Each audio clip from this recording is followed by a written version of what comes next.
or the nature of a residential property in the midst of a commercial area as one of the influences? Well, right now it's not coded as commercial, it is a single family No, but dwelling. I'm saying the neighborhood is all, that strip of Selkirk Avenue, is it not all pretty much commercial? I'm not sure, that's something our modelers would do, and they put the land influences as a bus route and a medium traffic. Okay. I have no other I had the same question Cynthia had, but that's.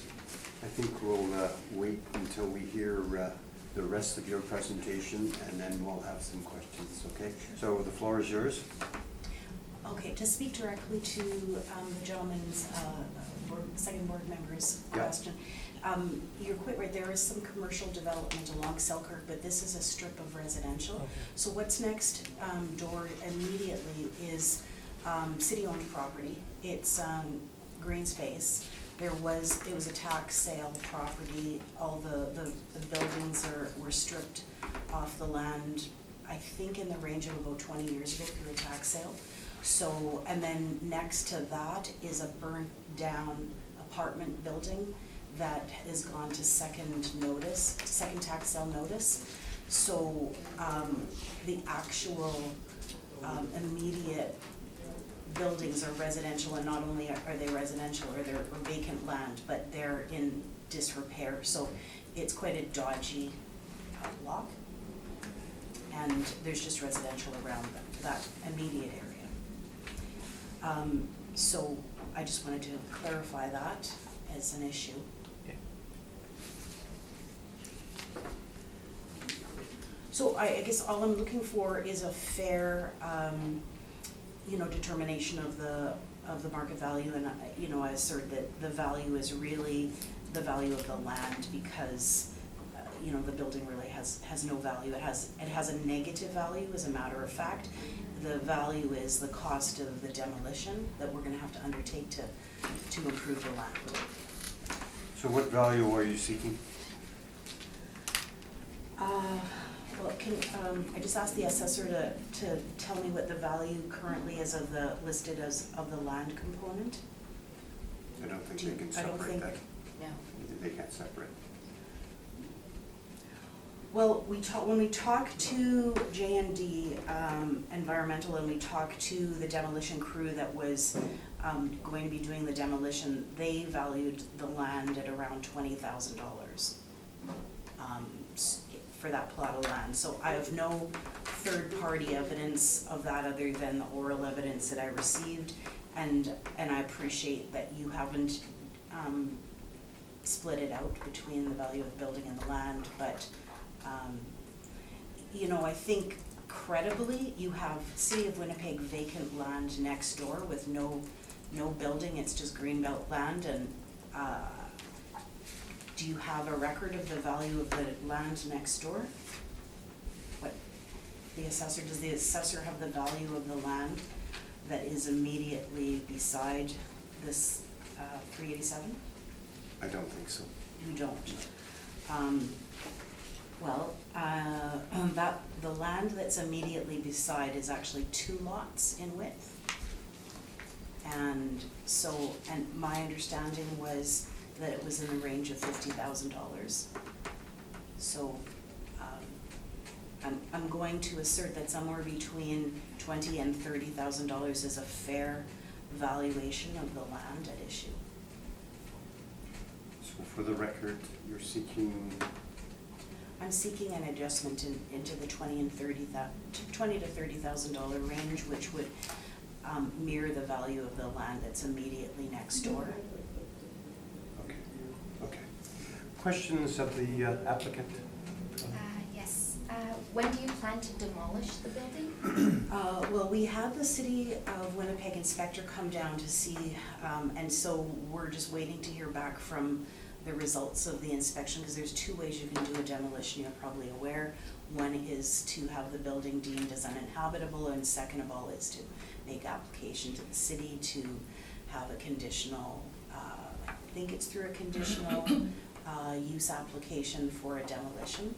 So we're waiting, we're proceeding on next steps based on what the evaluator says from the City of Winnipeg. So are you planning on having it demolished by Christmas or like the end of this year? Yes, that, we have a price already from from the demolition. They're just waiting for the approval on the city, permit. The application form's been filled out, as I said, and it was filed already with the city, so, that's our intention. And then what is your plan for the lot afterwards? We're looking to put together a parcel and potentially acquire the city-owned property next door for a larger parcel and a subdivision, so, but that depends on whether or not the city of Winnipeg's willing to release that property that it owns next door. It's listed as surplus, but it's not, at this point, it has not been listed for sale. But unless and until we can get the demolition done, we can't put forward a development proposal. Okay, and one last question. Sure. If you feel the land's worth 20 to 30,000, why did you pay more for that? Because it was the location, that it was, specifically it had Selkirk as an artery was, the traffic on that artery is developing as a east-west corridor. It's actually, so it's, it's a potential, there's potential there for a development. Like, there's nothing is firm again. It's early stages, but it was acquired for potential development. And whether that's residential or commercial, we're looking at both. So it may be, the best use of that will be for a new commercial development, a multi-unit residential. But nothing is firm at this point until we can get to the demolition stage. Okay, thank you. Thank you. Ms. Stevens? So you purchased the property in February 29th of this year, is that correct? In January. Oh, January, okay. 2019. And so, 2019, yeah. So, what condition was it in when you purchased it? We purchased it as is, and it was not being inhabited, it was just being held, I mean, by I think the Communist Party of Canada. But the asbestos remediation, that's something you've undertaken, so the Yeah. condition it's in right now is something that you undertook since you Yeah, purchased it? we had to, Okay. and quite frankly, if we would have known the extent of the asbestos work, we probably wouldn't have. We knew there was some, but it was extremely intensive.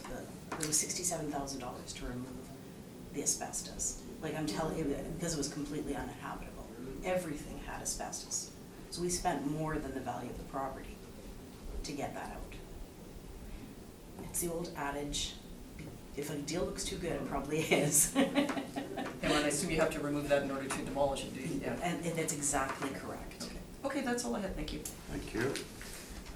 Bob? Just one question relating to what you might develop that property as. I know it's going to be, you're looking at adjacent property, you mentioned commercial and residential. Do you have the option, or is it zoned as residential, or is it multi-use, or will you have to go through a zoning amendment to go? No, it is zoned C4, I believe. I just have to take a look at the exact,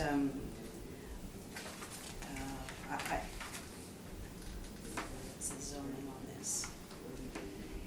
It would allow for some commercial use, the current zoning, and I'll have to get back to you on that. I'm not 100% sure of the exact zoning, but it did allow for some commercial use.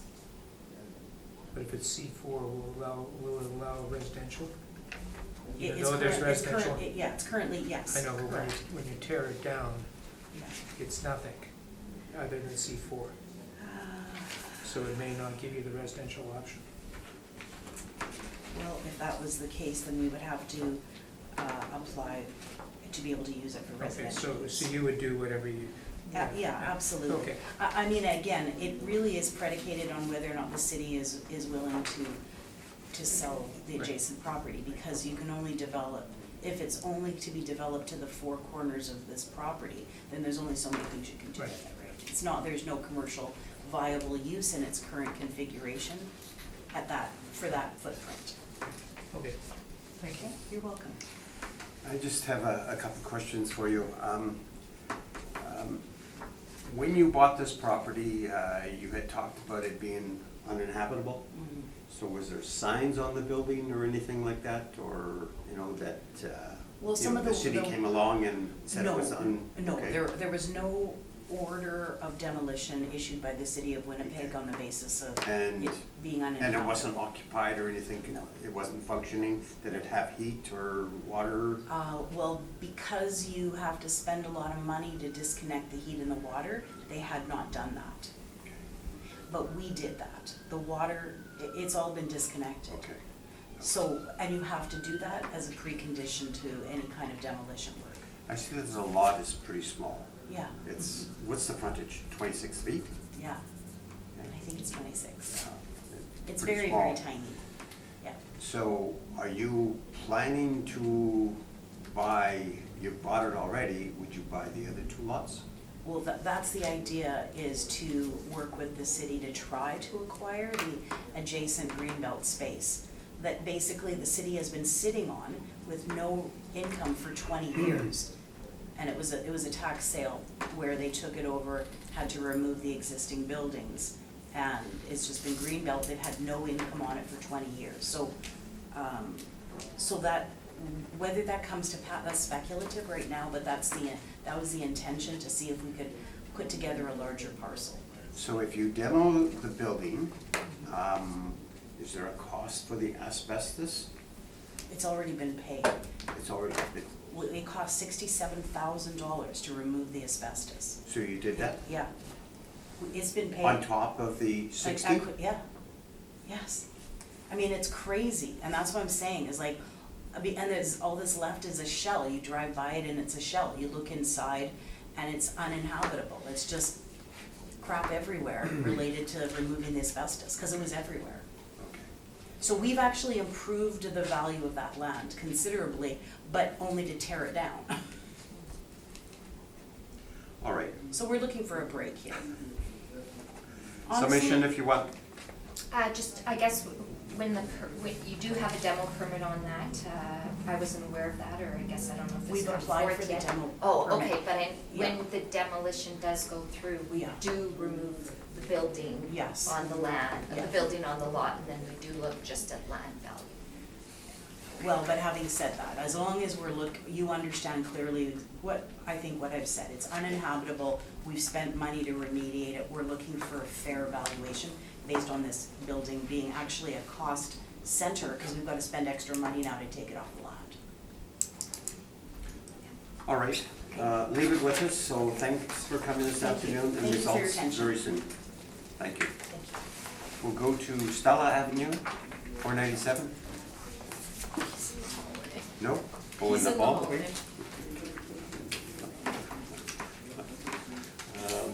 Number 6. Yes.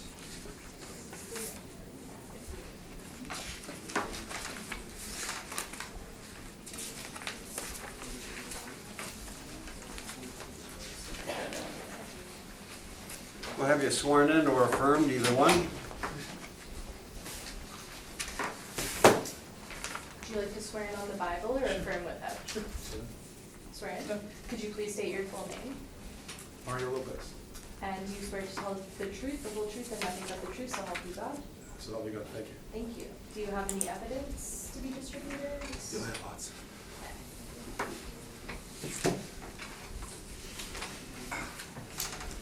First piece of evidence. This is who I am.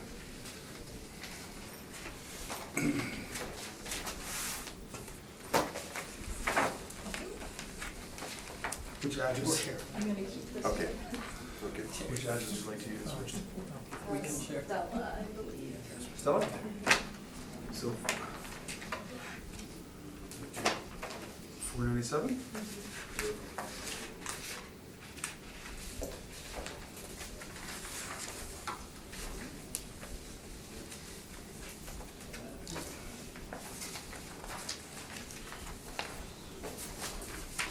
Copy.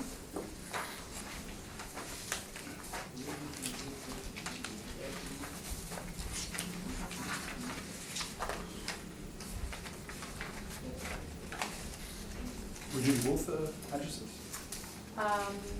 Yes, but we will start with Stella for now. Okay. Do you have another property, Mr. Lowe?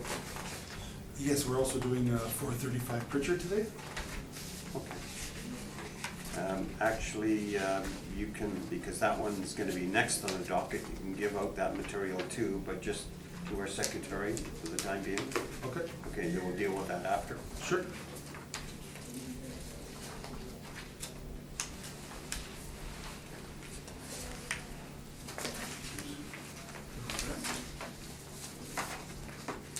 Thank you. From there. And who else needs a copy? I need 5 in total. Is this new or the same as the other evidence that she, Are they the same? they're the same? Yeah. Okay. And this is a picture.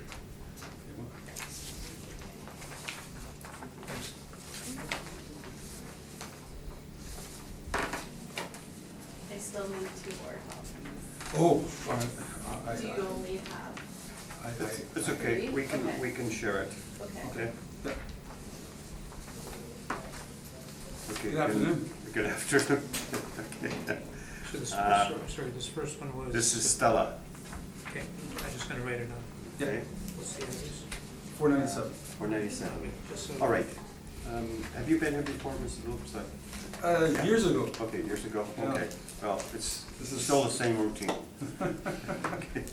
So we'll first hear from the assessor, and they'll take us through the property, and you may ask questions at that point. Great. Then it'll be your chance to tell us about your Thank you. property. You may proceed.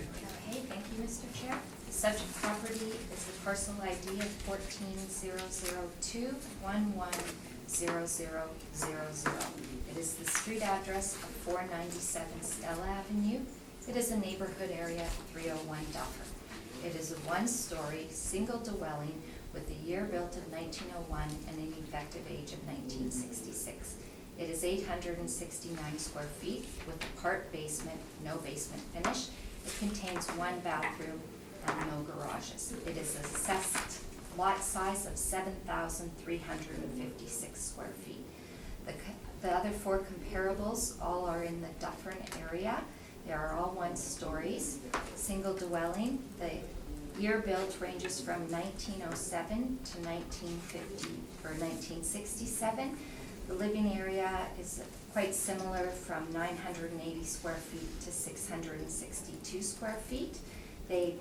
Most of them, well, they all have a part basement, except there's 976 Selkirk has a full basement. 2 comparables have basement finish. And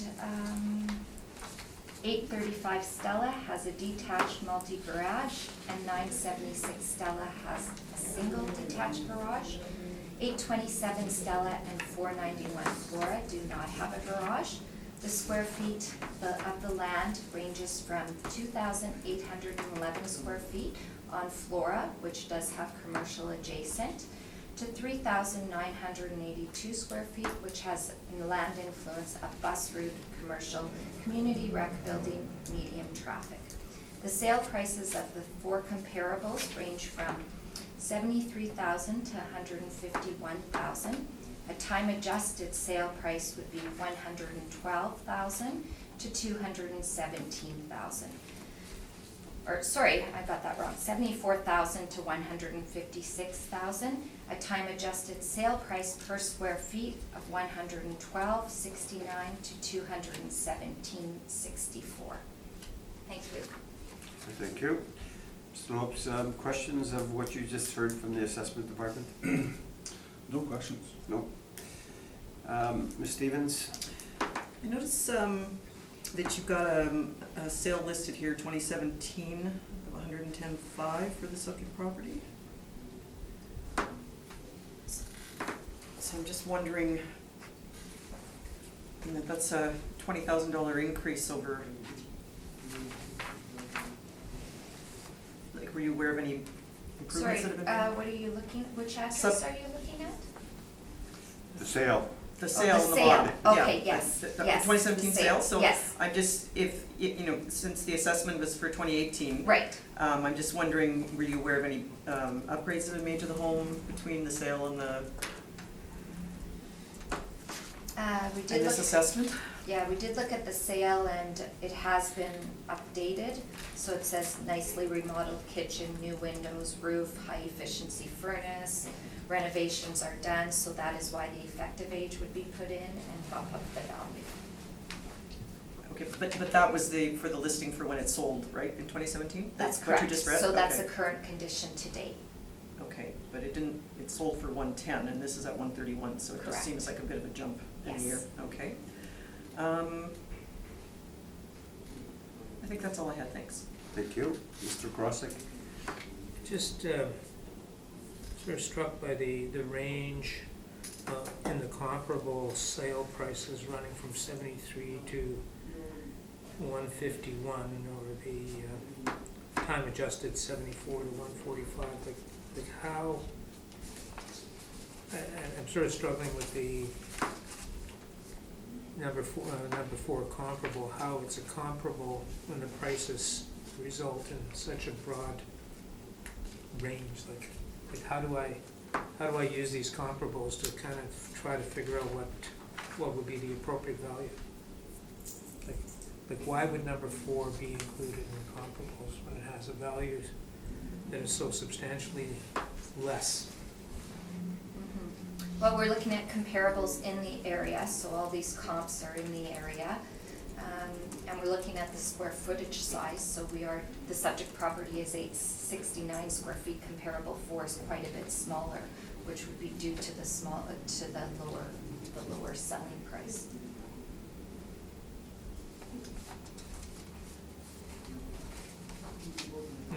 Okay, I still don't quite get it, but, okay, and then the subject property is sort of like a double lot or twice as large as the comparables. Is that, it's like looking at the photo, it's a, Yeah, you're correct on that. The Yeah. lot size of the subject property Yeah. is just about double the Yeah. comparables. okay. Okay, I don't have any other questions. I just noticed that on your information here, it's got verified. Does this mean you drove past these houses? Oh, it has verified. We looked at the sales of all these houses, so they are in our system as being verified. All the sales were checked. So that's all that means. It doesn't Yes. mean that you drove past the house or anything No, not the like that. comparable, no. And my colleague had mentioned that the subject is a double lot? It looks that way. Okay. All right.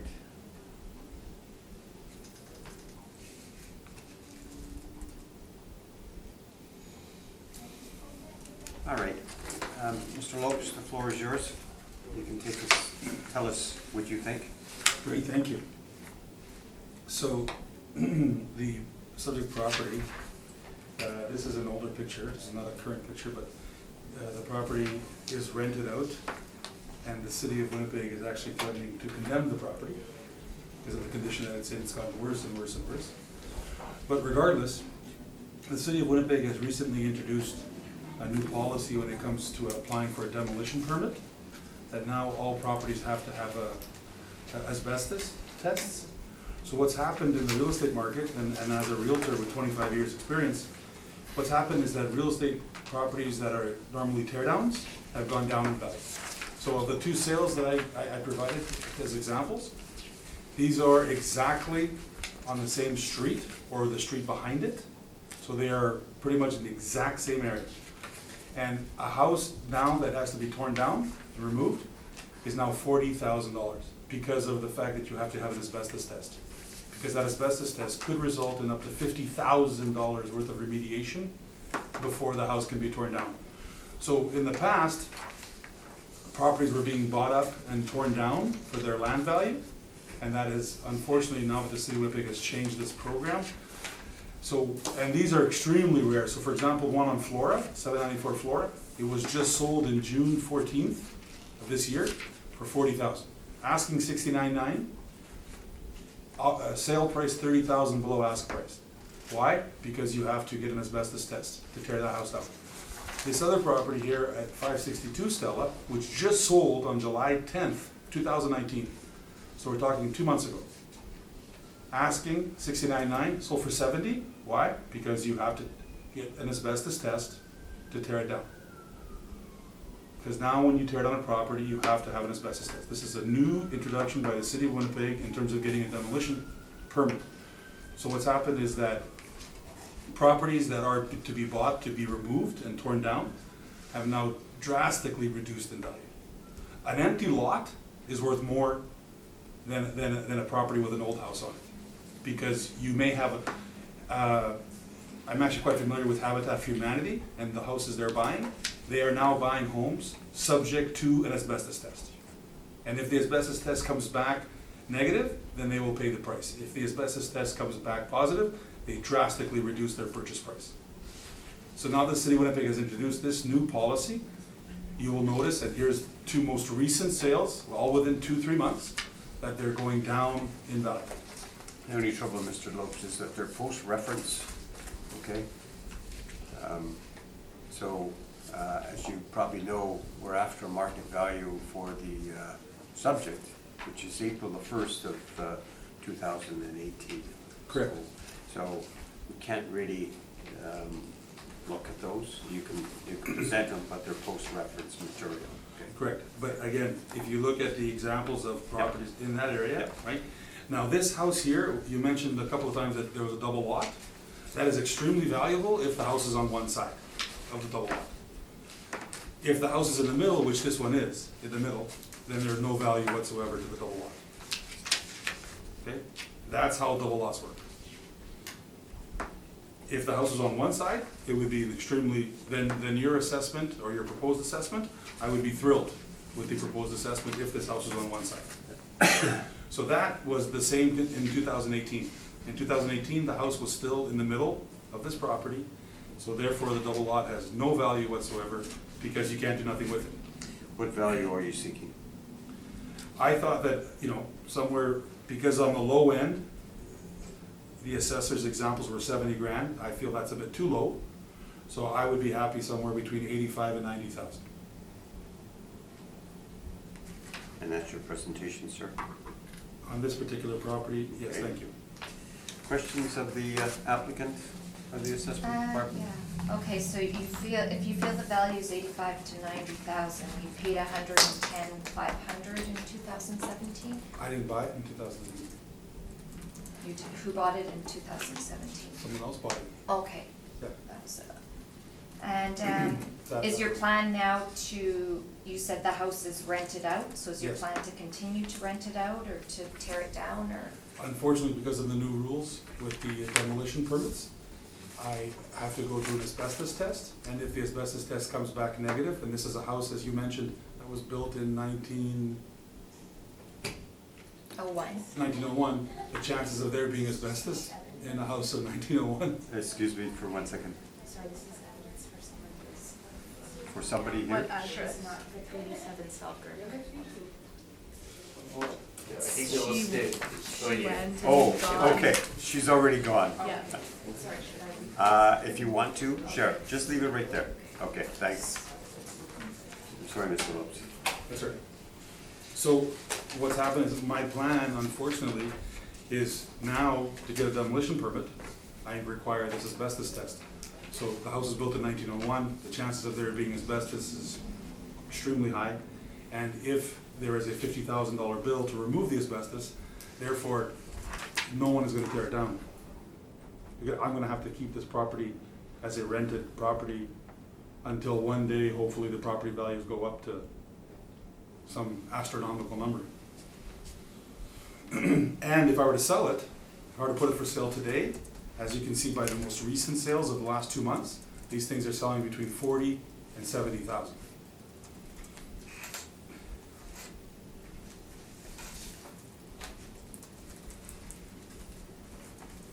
More questions?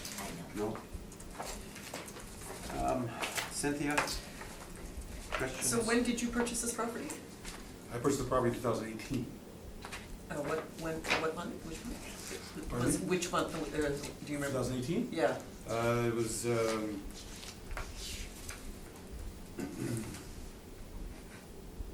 was it after April 1st? yes, Yeah, okay, that's why. so I won't ask you what you paid. Okay, so the property is sold twice in a couple of years then? I guess if it's sold in 2017 and then you purchased it in 2018?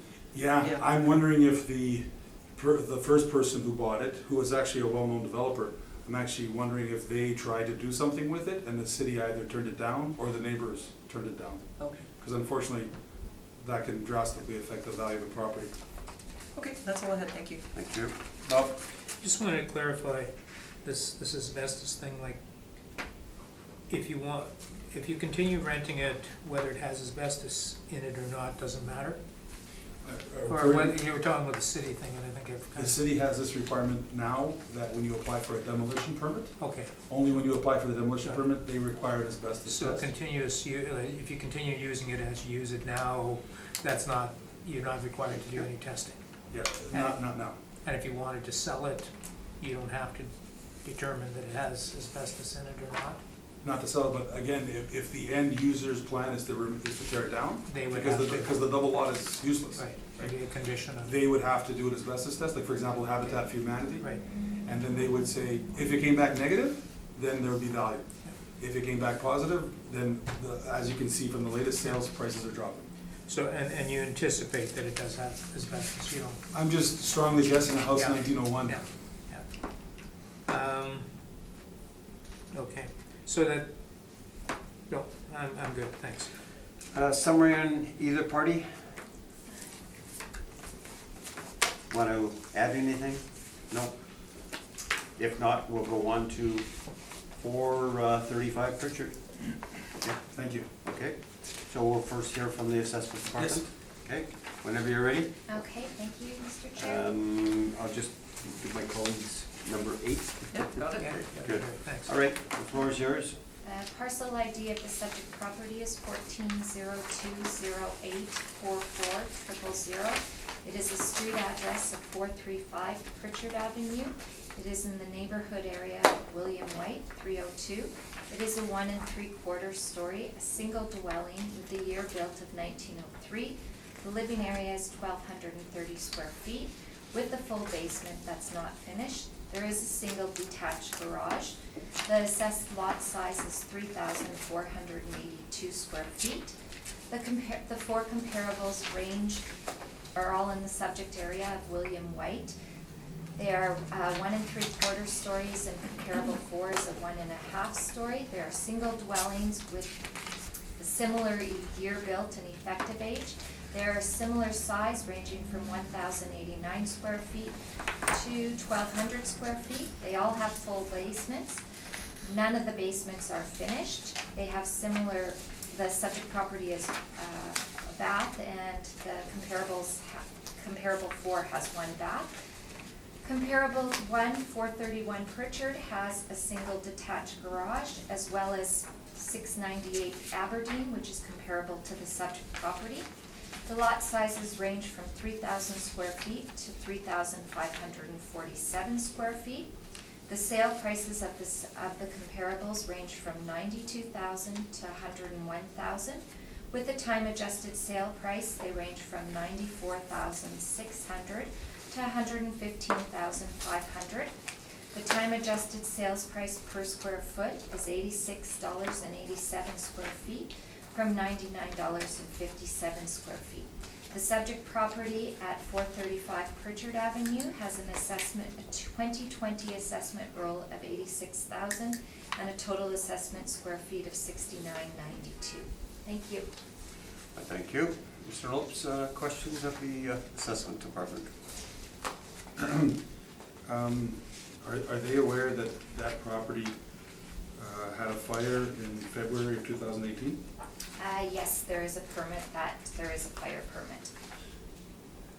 And are they aware that I purchased the property in 2018 and attached as the offer to purchase? I purchased the property for $30,000. Is that on the note? We do have a sale here indicating September 2018, but that's post-reference. Yeah, well, the offer was written in August, and the property at the time, the fire was in February, I believe. So at the time of April 1st, the house had already suffered the fire damage.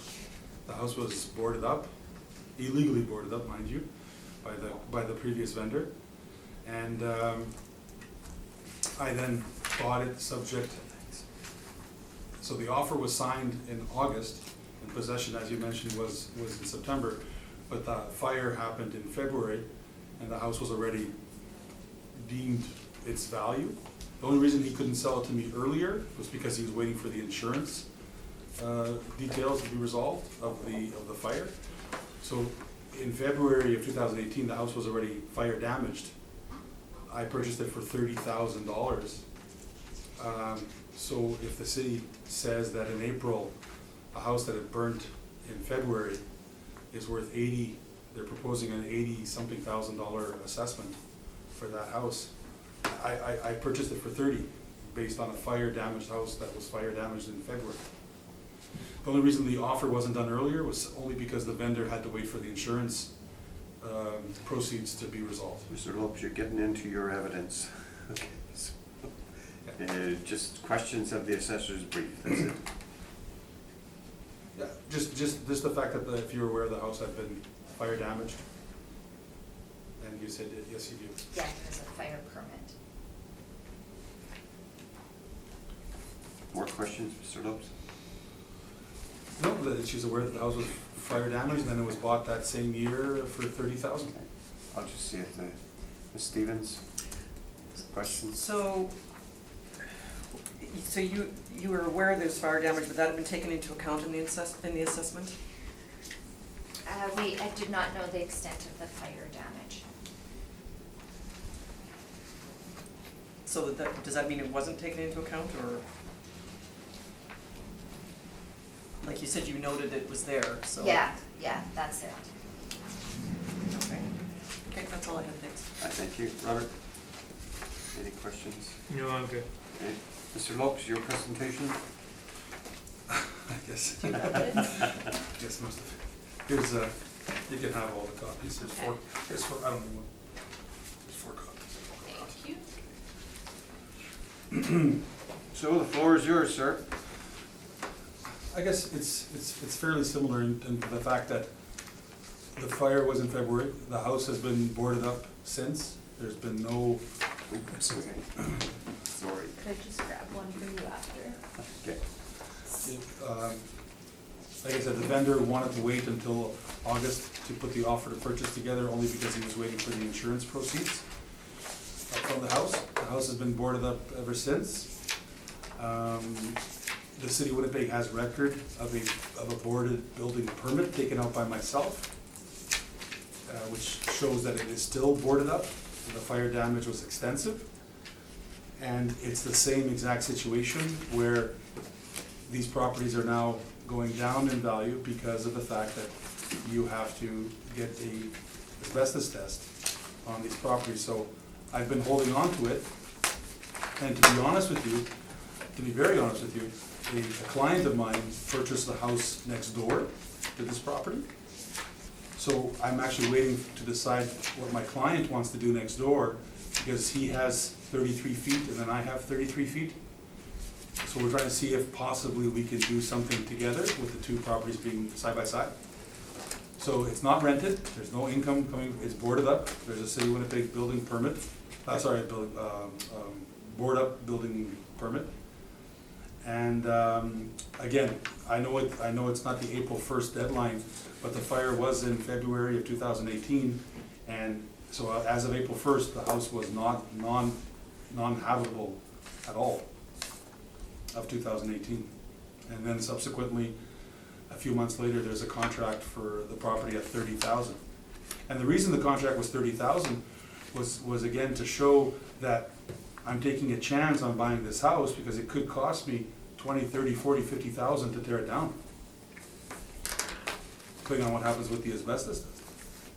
So therefore, even without the asbestos test, I'm sure you're quite aware that it's anywhere from $10,000 to $15,000 to remove an existing home. So that's always factored into the value of the property for the end user. So in this case, because of the fact that the fire was in February, before April 1st of 2018, the house was in the condition that it was in, I strongly feel that the purchase price of $30,000 is more than fair for the assessment of that property. And therefore, that's why I appealed this proposed assessment.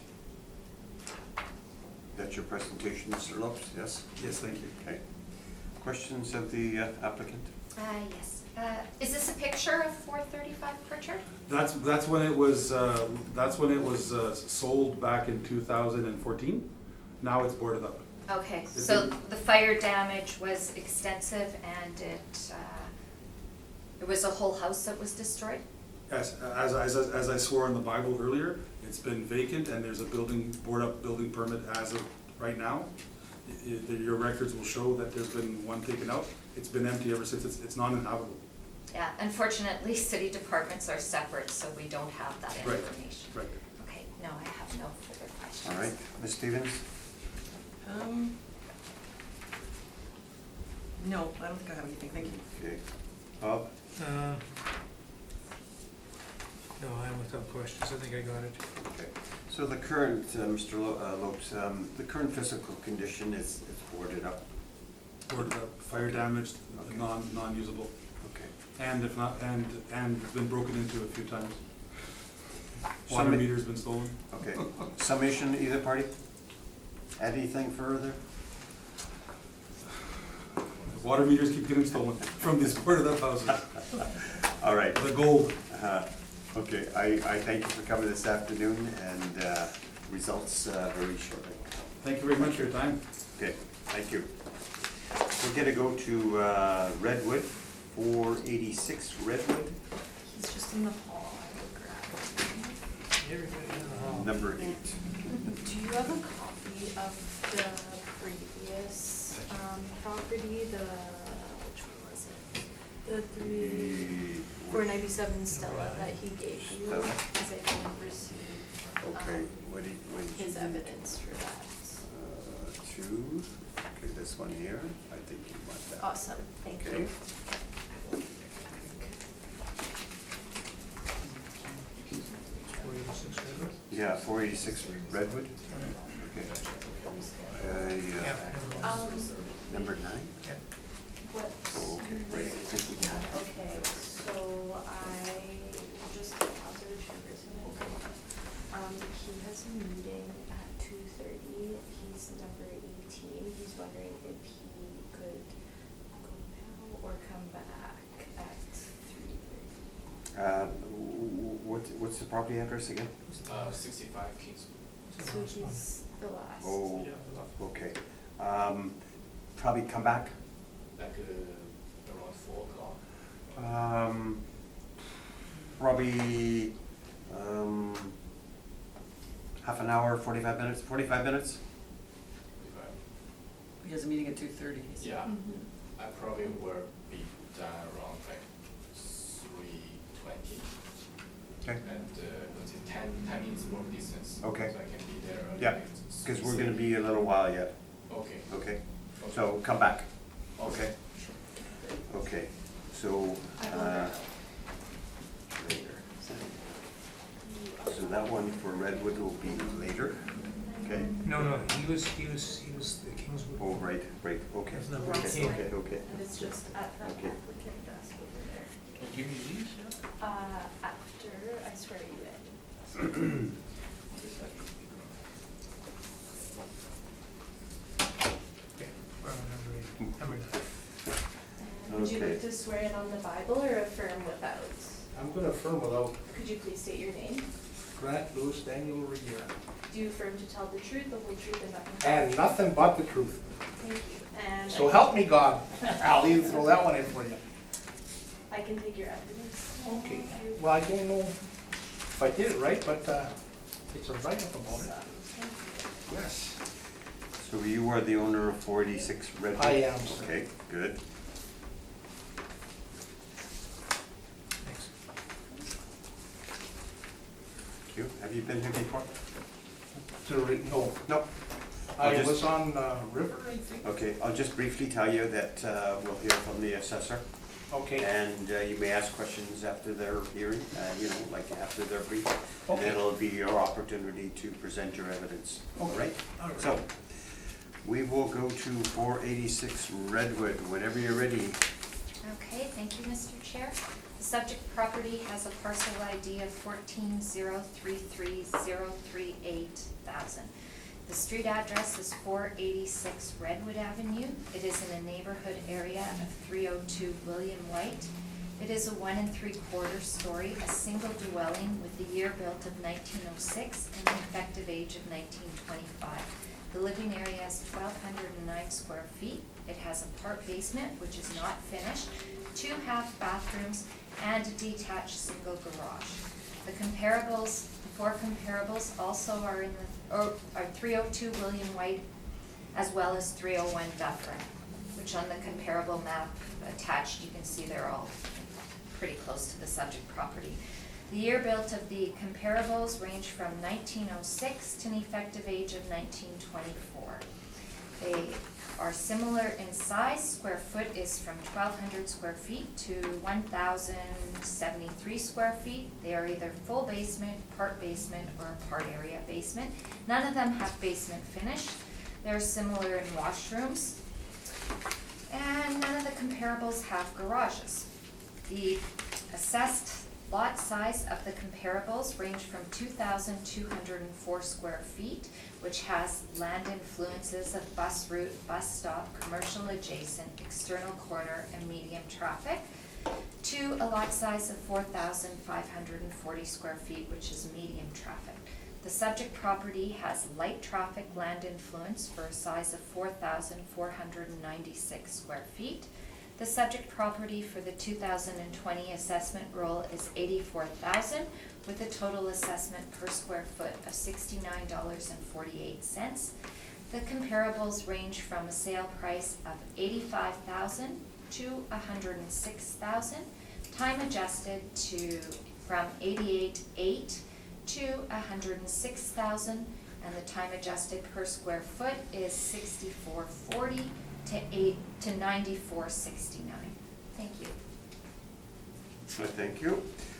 Questions, what you've just heard from the assessment department? Yeah, well, it says that mine's light traffic, and right down the street from me is medium traffic. Was that really assessed? Or was it the time of day that he was there? Yeah, okay, so it's right down the street from me. You can ask the question to the assessor, okay? So, Well, the you question, asked me if I had a question. yeah. And I'd but- like to know if the comparables, are they landlords? Are they people trying to Well, just, bury money or?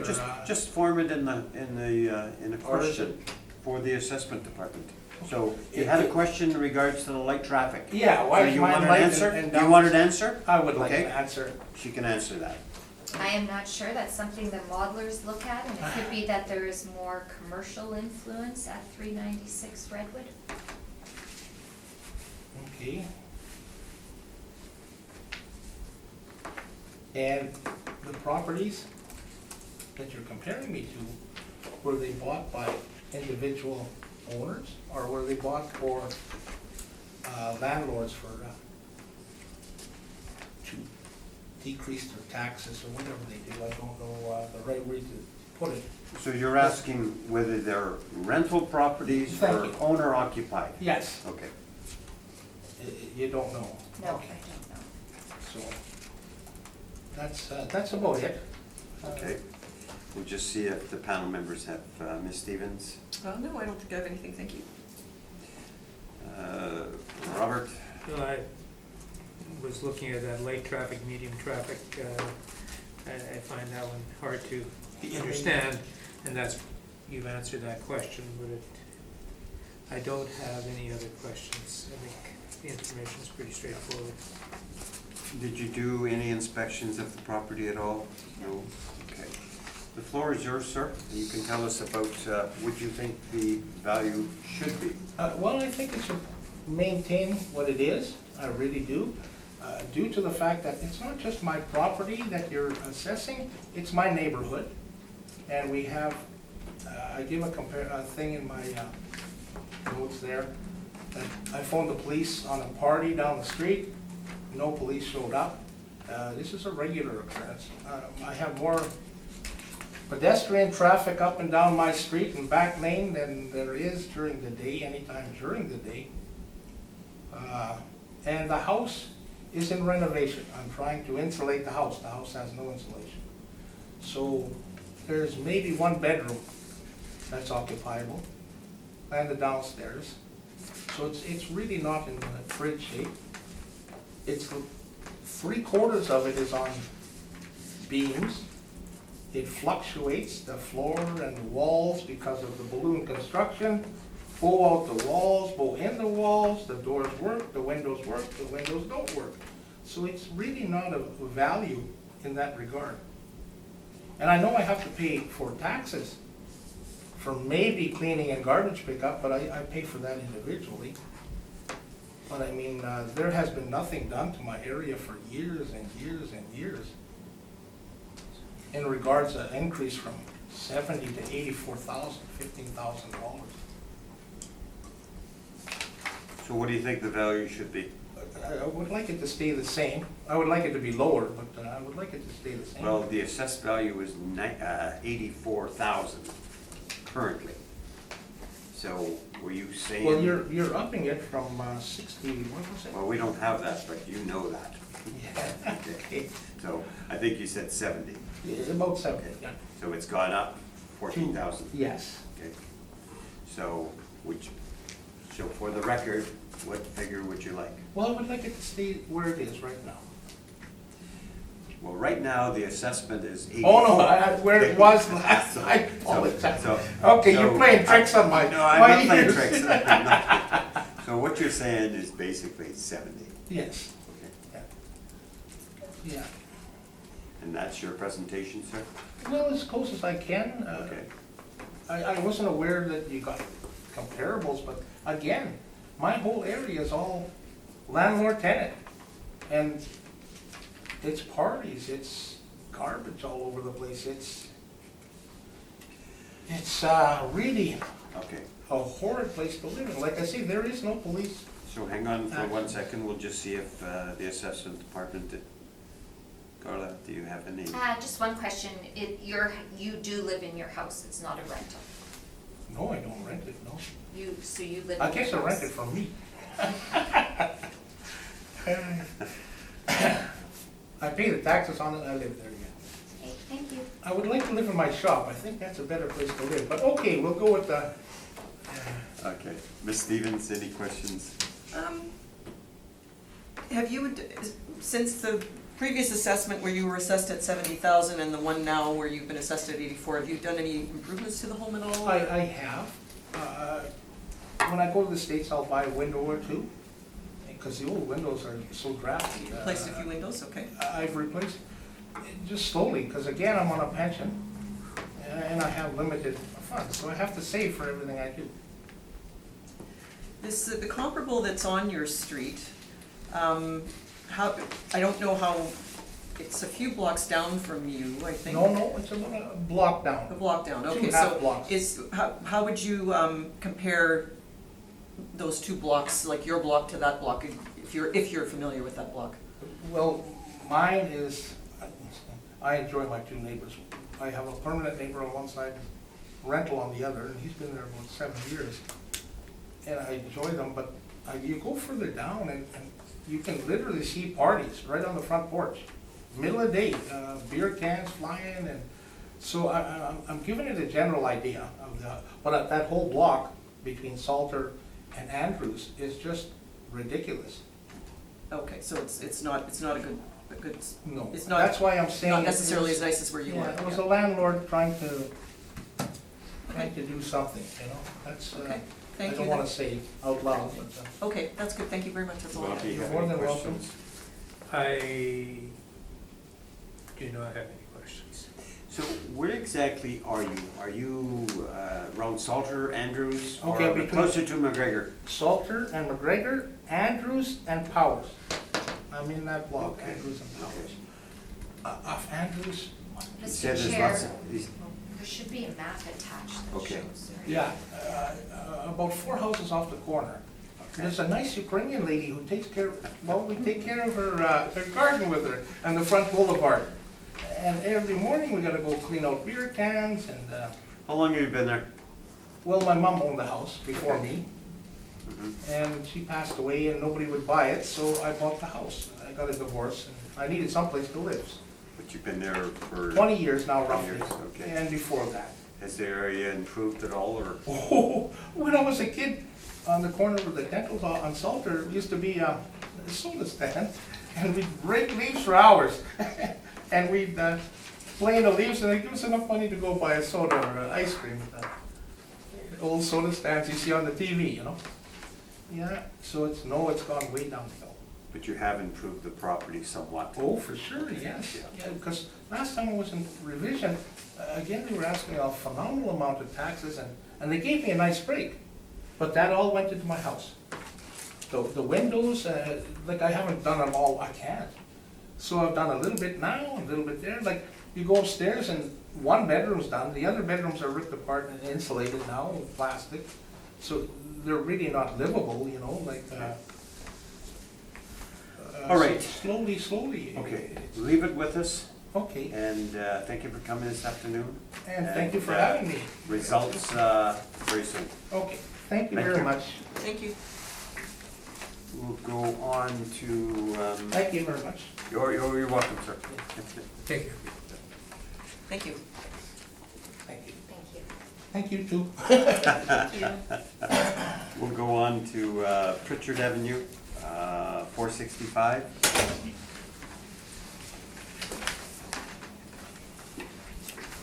We'll get you sworn in or affirmed.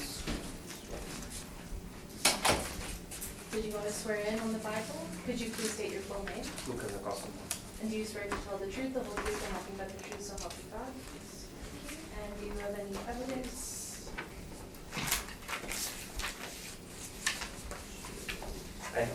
Well, I have that problem. So. Okay, perfect. Yeah, no. Okay.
Did I give you a copy already? Yes, Okay, thank you. you remember. I think that's for you.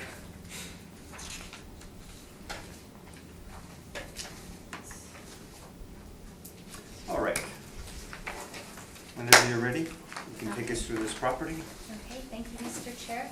The subject property has a parcel ID of 1402083500.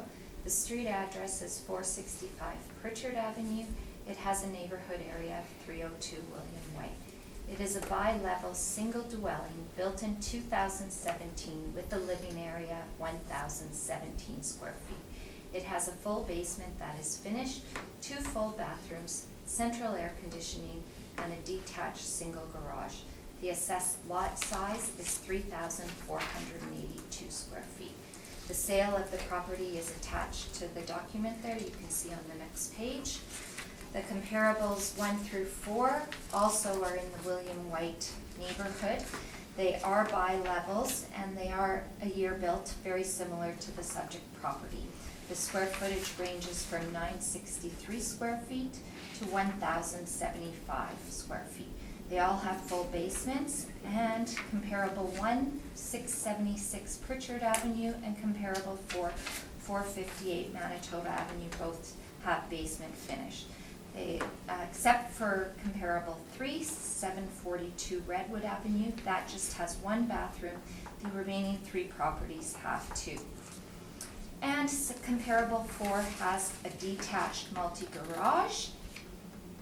And comparable 1 at 676 Pritchard Avenue has a detached single garage, which is similar to the subject property. The lot sizes of the comparables range from 3,000 square feet to 3,482 square feet.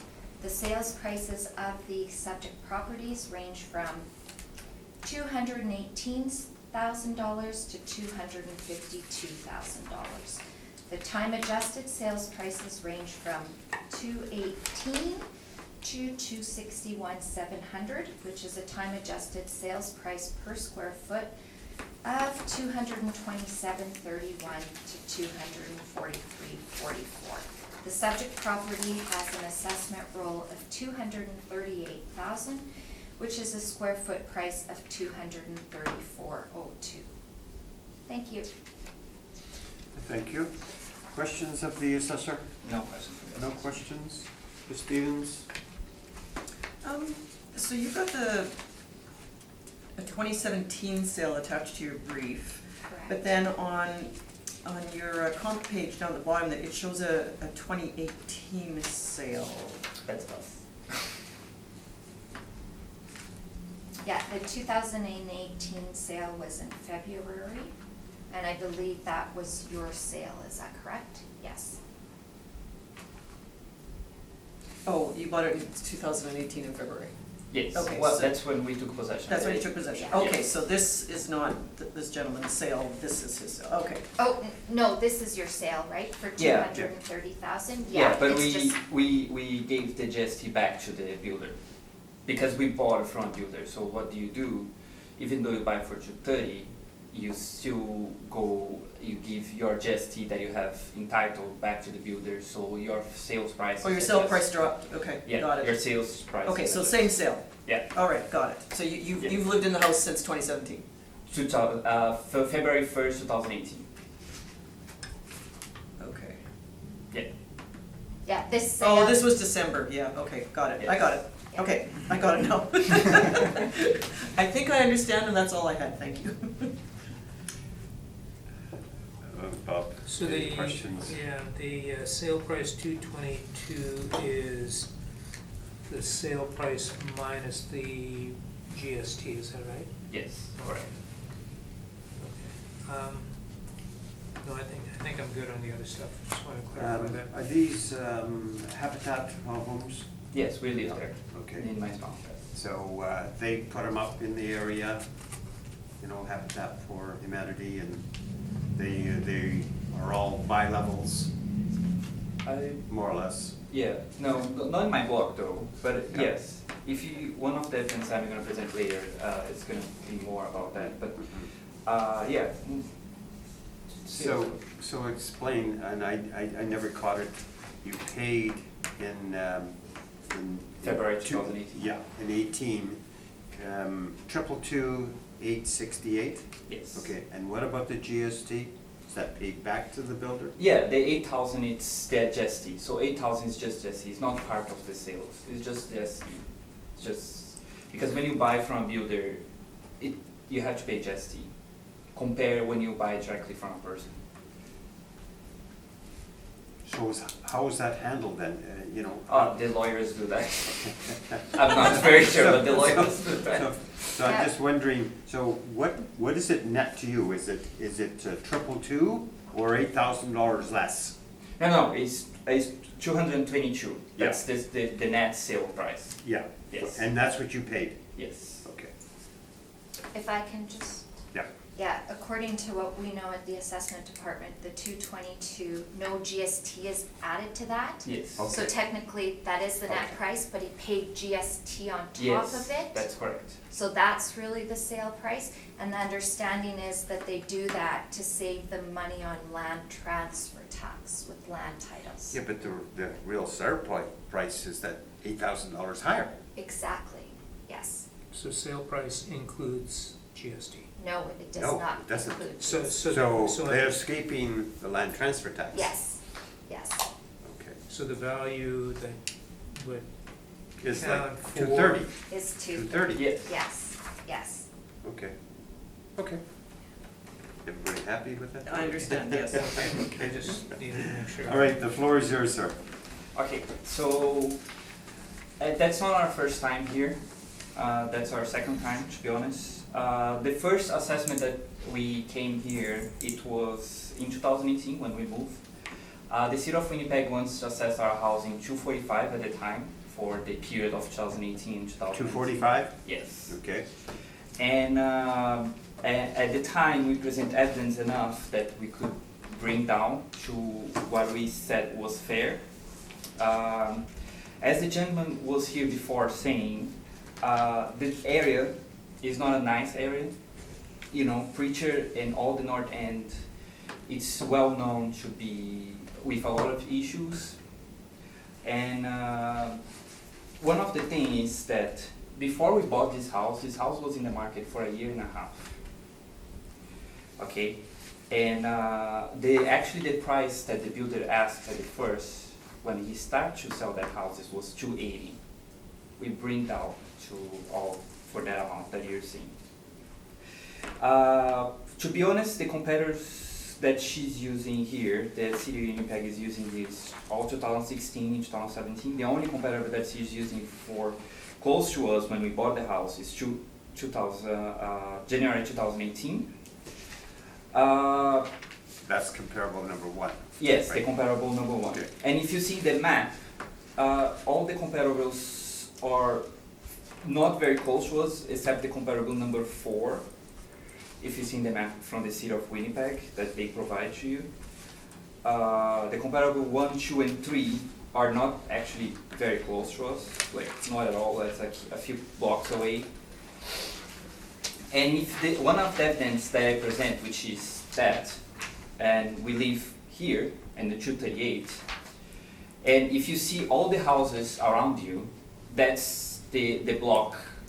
So you can imagine how the houses are in my block. So if you can see that one that I present, which is, it shows all the values around me. So if you see, all the houses around me are about 120, 150, except for the build beside me, which is actually a multi-family building, which is actually 4 apartments in one. And then the other, at the corner, it's actually a full building with different floors and stuff like that. So that was for the market value at 2018. The second evidence that I present, which is that one, all those points, this is my house, all those are homicides in these years only, just in 2019 only. So if you think about it, 40%, because we had by now, 25 homicides in Winnipeg. And if we count, just in the area where I live, it's about 8 of them, which we count for 35 of homicides just around our house. If you think about it, and what the gentleman was saying here before, the city of Winnipeg always says good things, oh, it's close to bus stops, it's close to this, it's close to that, but they don't assess the neighborhood itself. They don't assess how long it takes for you to sell a house in that specific neighborhood. And to be fair, since we bought it, we made an improvement, which is attached to one of the evidence. We did put air con, which is cost us $3,000.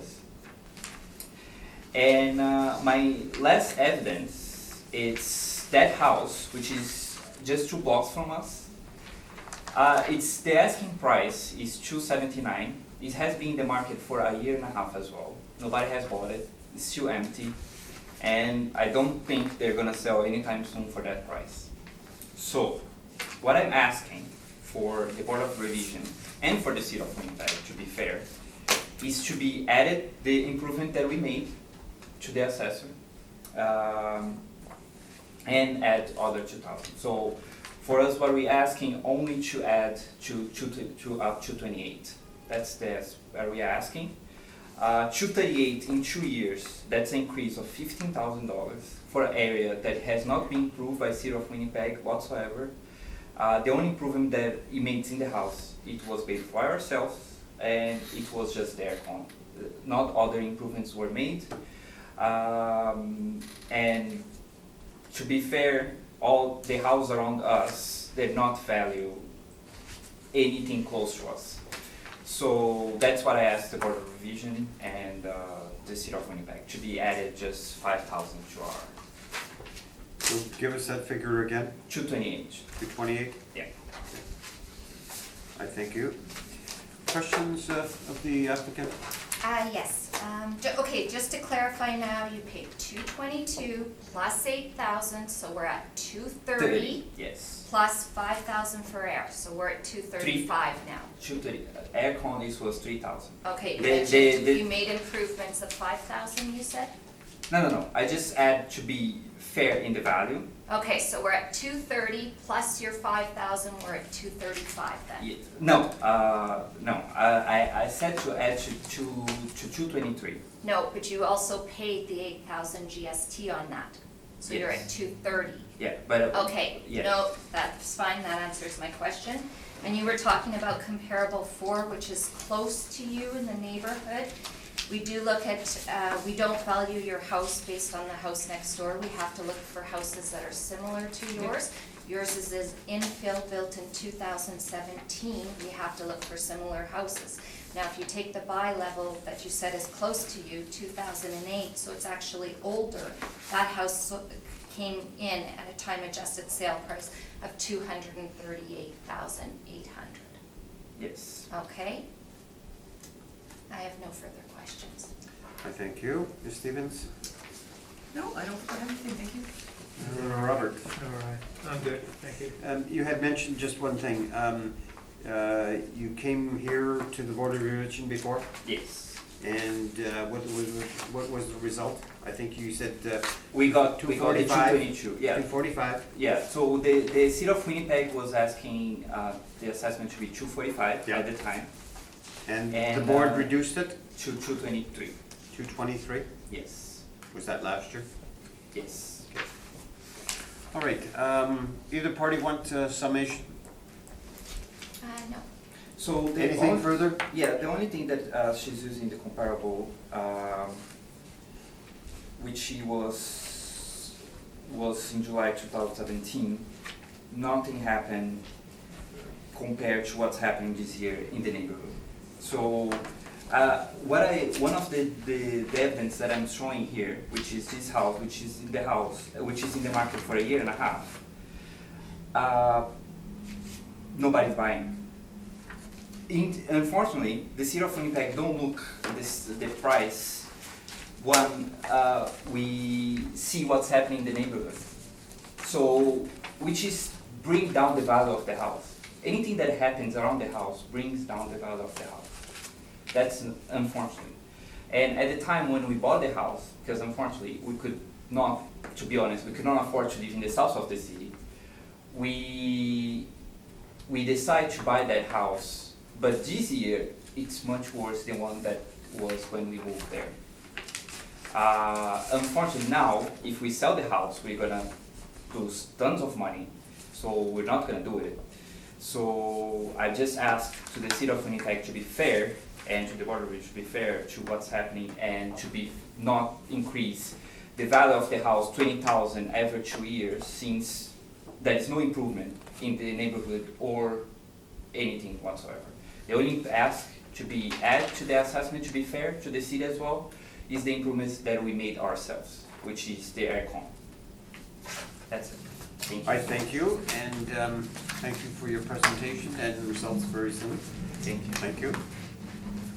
We'll go to 283 Burroughs. Come on forward here, and thank you for your patience.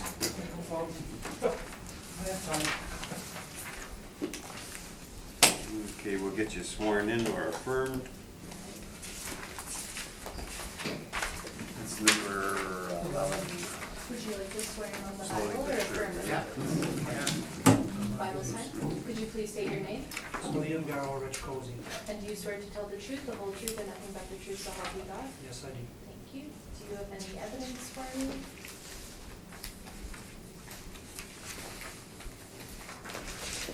Perfect, thank you.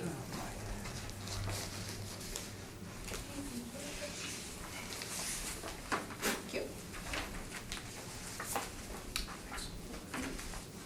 I thank you. Whenever you're ready, Amanda. Thank you, Mr. Chair. The subject property has a parcel ID of 140303805000. It is the street address of 283 Burroughs Avenue in a neighborhood area of 302 William White. It is a two-story single dwelling with a year built of 1930. There's 1,570 square feet, a full basement that is not finished, 2 full baths, and a detached multi-garage. It has a land influence of light traffic and an assessed lot size of 6,826 square feet. The comparables 1 through 4 are similar to the subject. They range in area from 301 Dufferin and 302 William White. You can see on the comparable map they are in close proximity.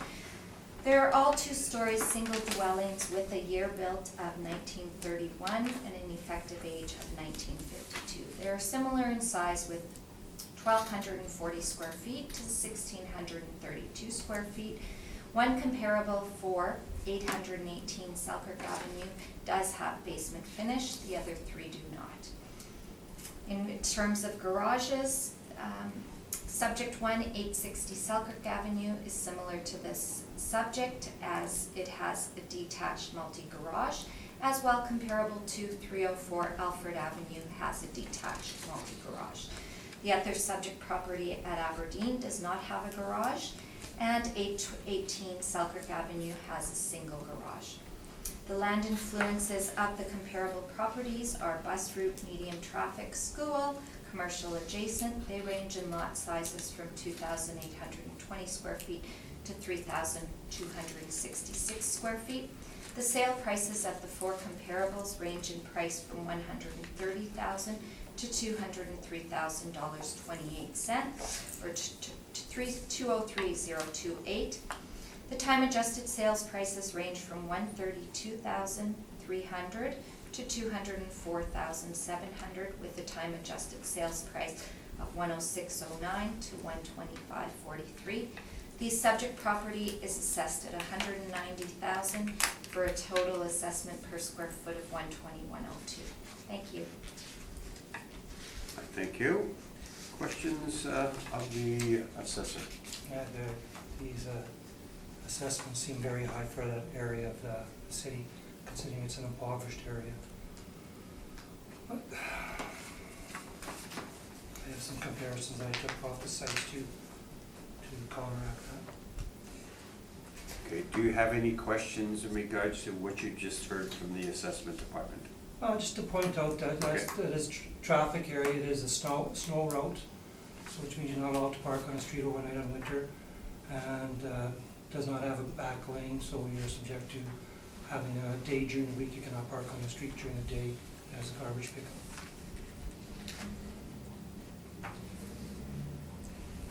Any more questions in regards to the assessor's brief? No? Ms. Stevens, questions?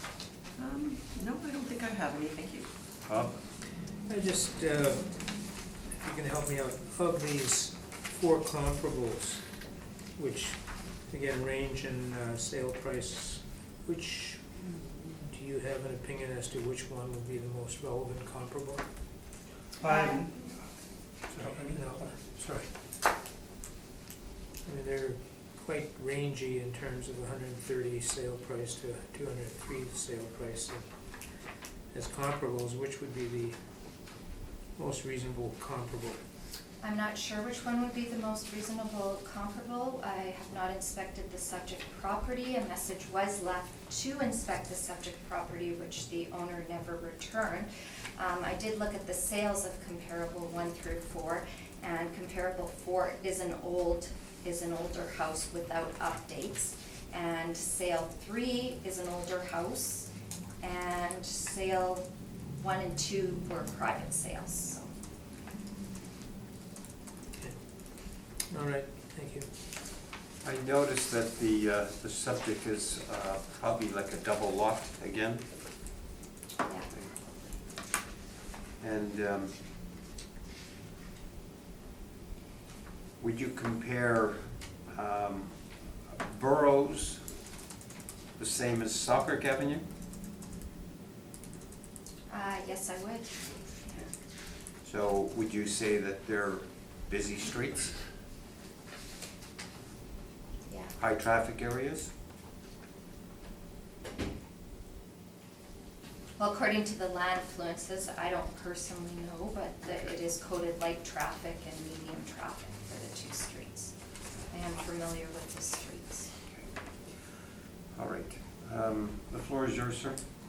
As far as goes light traffic, Selkirk Avenue, I believe, maybe I'm talking about Redwood, and Burroughs are considered snow roads, so those are streets that are used to clear first for traffic to flow.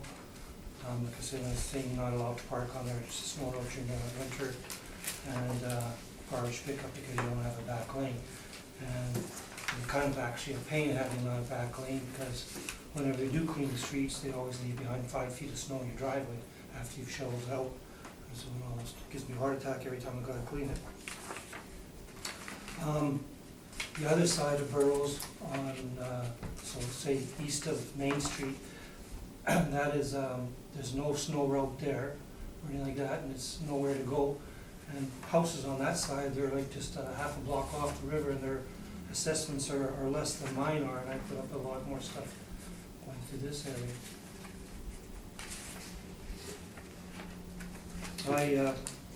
So take us through your presentation here. I see that you have some sales in that here. Yeah, and I said, I've lived there since '89. I bought the house for $40,000. Up from then, and steadily going up, as you see on my front page, level from 2010 it was 85, 214, 100,000, 216, 130, 218, 140. Then this assessment it jumps another $50,000 for what? I don't know. They don't do anything in our area and stuff like that. It's an impoverished area. Even my house needs a lot of repairs. Unfortunately, I haven't done much to it since I bought it. My roof leaks, plaster walls, and I have actually getting a grant from the city to repair my roof for $3,000 they're giving because of the William White neighborhood has certain incentive programs to fix up your houses and stuff like that. My basements are cracked, my walls leak. My walls are all plaster and falling down from leaking. There's no insulation in the walls other than a fiber board. All the wiring basically through the walls is all knob and tube. If I sold the house, people wouldn't have been able to even to insure it, because that would be a requisition that you'd have to get rid of the knob and tube wiring for. They will insure you.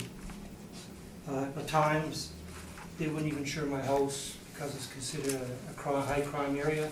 I had to get an alarm system put in for them to insure it. There's a house immediately next to me to the west. It has a comparable sized lot, 6,000 square feet. It was basically people that had it. They were living in Ontario for years. The house sat basically vacant and went to pots. So basically they ended up selling it. The guy's wife died. They sold it to a guy. He bought it for $75,000 in 2015-16. And he totally did the whole house. He quit a job at Red River, worked on it for 2 years, totally gutted the house, rewiring, re-roofing, everything. And I believe he sold it last year He sold it in February for $220, I believe. My house is on that kind of level, would be comparable to what the kind of state that house was in when he bought it for $75. I plan to fix it up more than what it is. I retired last year, so I'm gonna have a bit more time on my hands to work on it. My double lot came about as there was a 3-story house that towered over my house and the adjacent lot. Kids were playing with candles upstairs and caught it on fire and the whole top floor burnt. The house changed hands a number of times for people trying to fix it. Finally, the city tore it down and the lot sat vacant for 5 to 10 years. I kept cutting the grass and taking care of it, so finally I made an offer to the city to purchase it off so I'm amalgamated with my property. Because I have a narrow driveway on one side, my driveway's only 8 feet wide, and if I need something, if the neighbor gives me a hard time about encroaching on his property, it's nice to have the extra lot to, I can have another driveway. So anyways, the city agreed to sell it to me. First they wanted, I think it was $18,000, which included the demolition fee of the house was on there, and I said I wasn't paying the demolition fee, so finally they sold it to me for $9,000. That's how the double lot came about, which there are a lot of double lots in the neighborhood. If you find a standard lot now, would be probably 50 feet wide. I mean, yes, the areas, a long time ago, they were small, 33 feet, that's a standard, or even less than that, some are 24 feet. But some of those had back lanes, so I don't have a back lane, so 33 feet wide is not excessively wide for having a front drive. But I had the opportunity to buy that other property, and I did. The assessments I found, the letter they sent me to go and tap into a site to compare properties. If you go on from there on page 1, 129 Burroughs Avenue. It sold in November 2016 for $120,000. As you can see in sizes, it's 2-story, very comparable to mine, lots a bit smaller. And this is east of Main Street, a few houses from the river, which, as I say, is very quiet down there. And you only got like a couple of houses to walk to the river. And they're assessing that at $111,000. I'm on the other side of Main Street, where we have busy traffic and quite a lot of crime and everything going on. There's murders on the corners, both corners on Main Street and on Charles. A lot of places are rental properties on there, coming and going, they're crack houses and this and that. The police are always there, ambulances are always there. We can go on from there. There's a few other ones I pulled off too. So I mean, she's got high-end ones. I looked at these.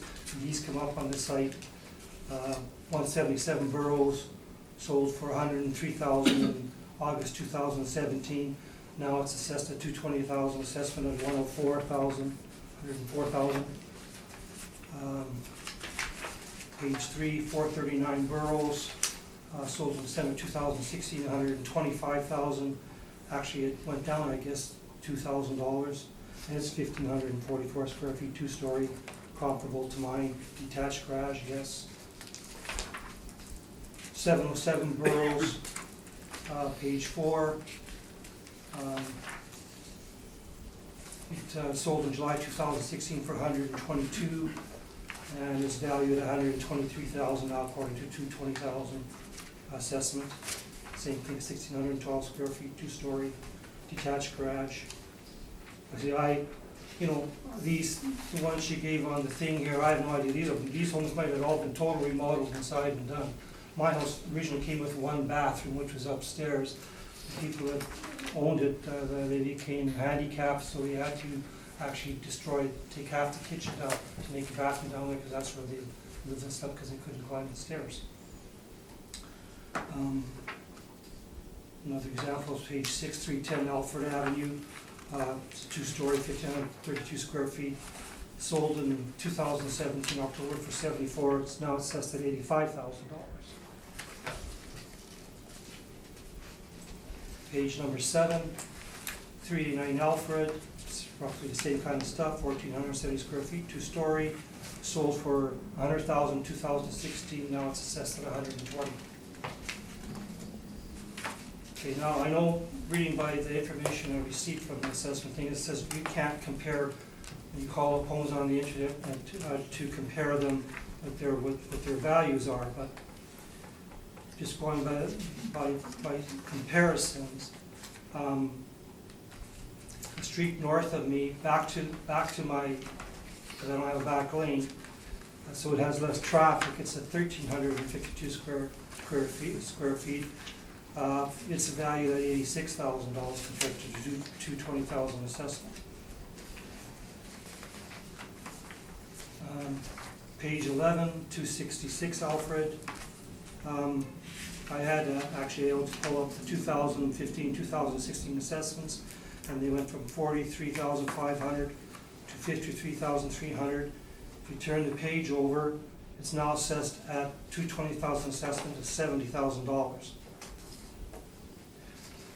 Now, the jumps in those seem reasonable when they're jumping, $5,000, $6,000 a year, but when you start jumping my house $30,000 a year, $50,000 a year, I don't know which this is coming from. What do you think the value should be? I think the value, about the amount of work I have to put in to get up to where they want to assess it at $190,000, I'd probably have to put in $150,000 worth of work into it. I would think it's worth in a neighborhood of just over $100,000, but I wouldn't say any more than 120. So 120? Anywhere from 100 to I mean, 120? I did improvements I did make on the house. I ripped down the old garage because it was falling down, and I put a new garage up, I think it was in '93, for $5,000. That was the cost of a 20 by 24 foot garage, $5,000. Durham lumber. I had the outside done, again with the help from my area. They have grants. They funded me $1,000, and I had the outside repainted and stucco in 2002. As far as that, I still have I used to rent a hot water tank off the city, electric hot water tank. They got out of renting them, so they sold it to me. My water tank is, 70 years old. It'll never wear out because it's a copper brass tank. So that, it's the radiator heat. The pipes are, if you say you're looking at 70, 90 years old, the pipes inside, those can crap out at any time, and you're gonna cost you $50,000 to do radiators and pipes and everything else like that. My boiler went down and started leaking in 2002 it was. I did the major work to it, to remove it and everything else, which was asbestos and stuff, but I did all that, I removed it. In fact, when I removed the boiler, there was mud underneath the boiler, so the boiler was put down on boards and the floor was poured around the boiler.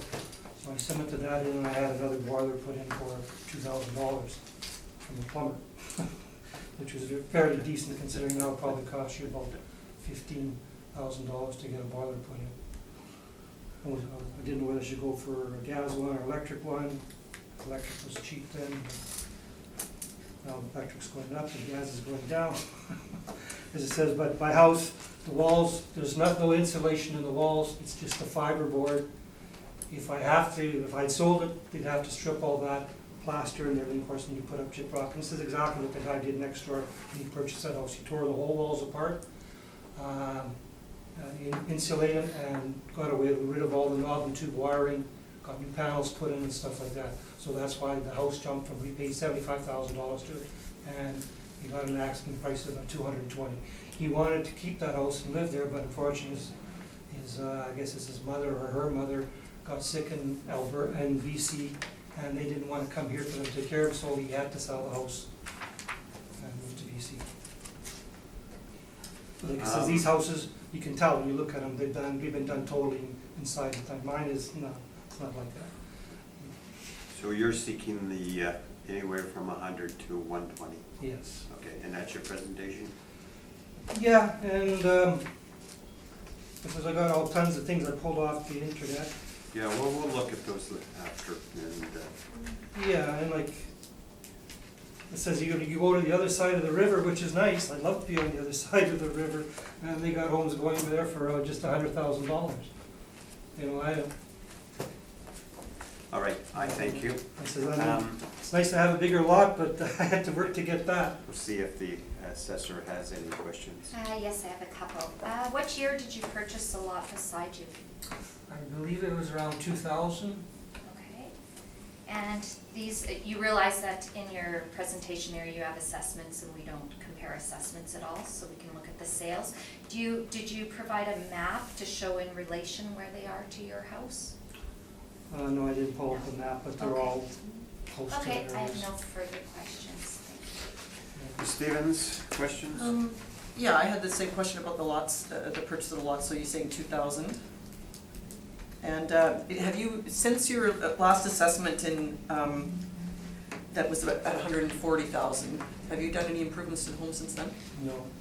In fact, I've been going to these meetings to appeal it, and the guy didn't appeal it then. Well, one year I missed the date. He said, no, we're full up, you have to go through the revision board to appeal it now, because it only takes so many to come in early and appeal. And I did offer, like he says, she says, they called me. I don't have any recollection of a call or stuff. I don't know how many times you called me, whatever. I have an answering machine. Could have lost it on the answering machine, but I offered them to come down and take a look at the house. Okay, so since that 2018 assessment, you haven't made any significant I updates? haven't made any improvements basically since, well, and I had the outside stucco done in 2002. Oh, The okay. garage was put up in '93. I had a mud driveway. I had grass, but I had a couple of dogs and they always peeing. So I decided I laid down Unistone myself for the driveway. I put a Unistone driveway. But that wasn't, That was in like 1992. oh yeah, okay, that's good, thank you. Yeah. Well, any questions? Can I ask the assessor, Absolutely. do you have information about the average increase in assessment on a neighborhood basis? I don't. Like for William White, how's the assessment? 'Cause I think You know what, I think I just took the city as a whole, I didn't bring that specific with me.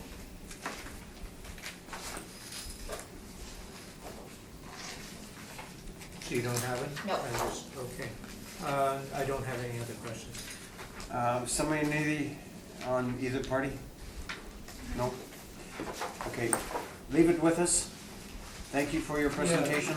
If you look at the stuff I provided, the houses, there's houses across the street from me that are two-story, 1,600, 700 square feet, and they're assessed at like just over $100,000.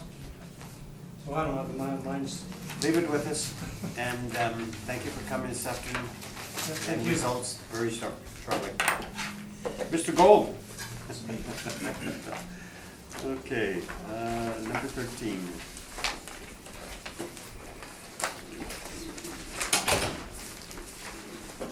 Thank you for your patience, sir.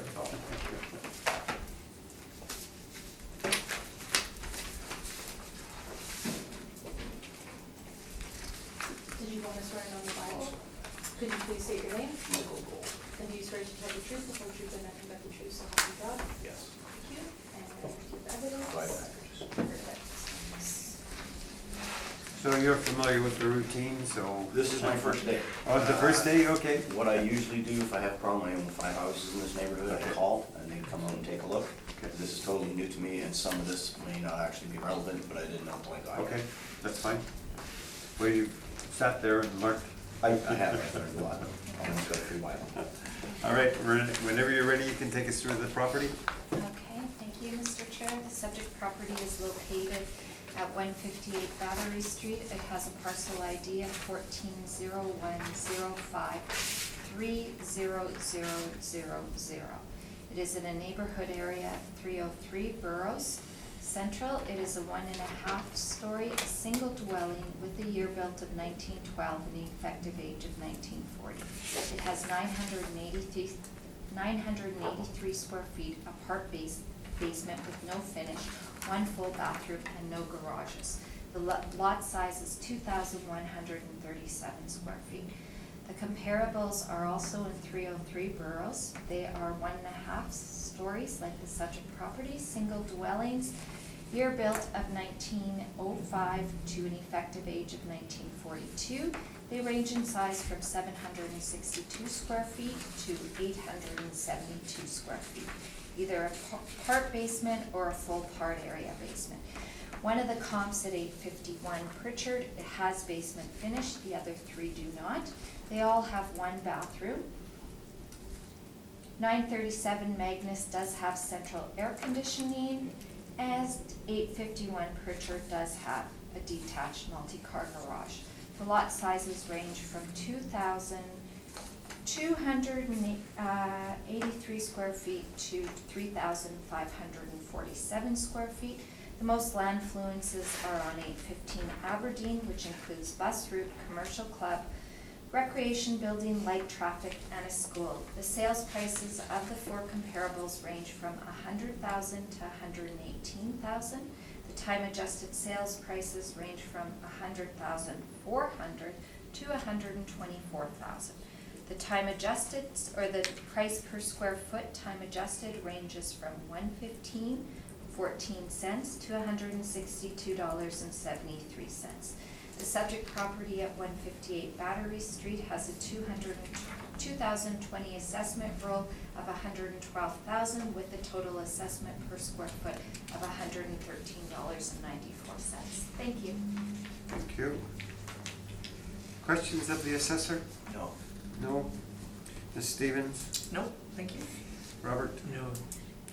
Thank you.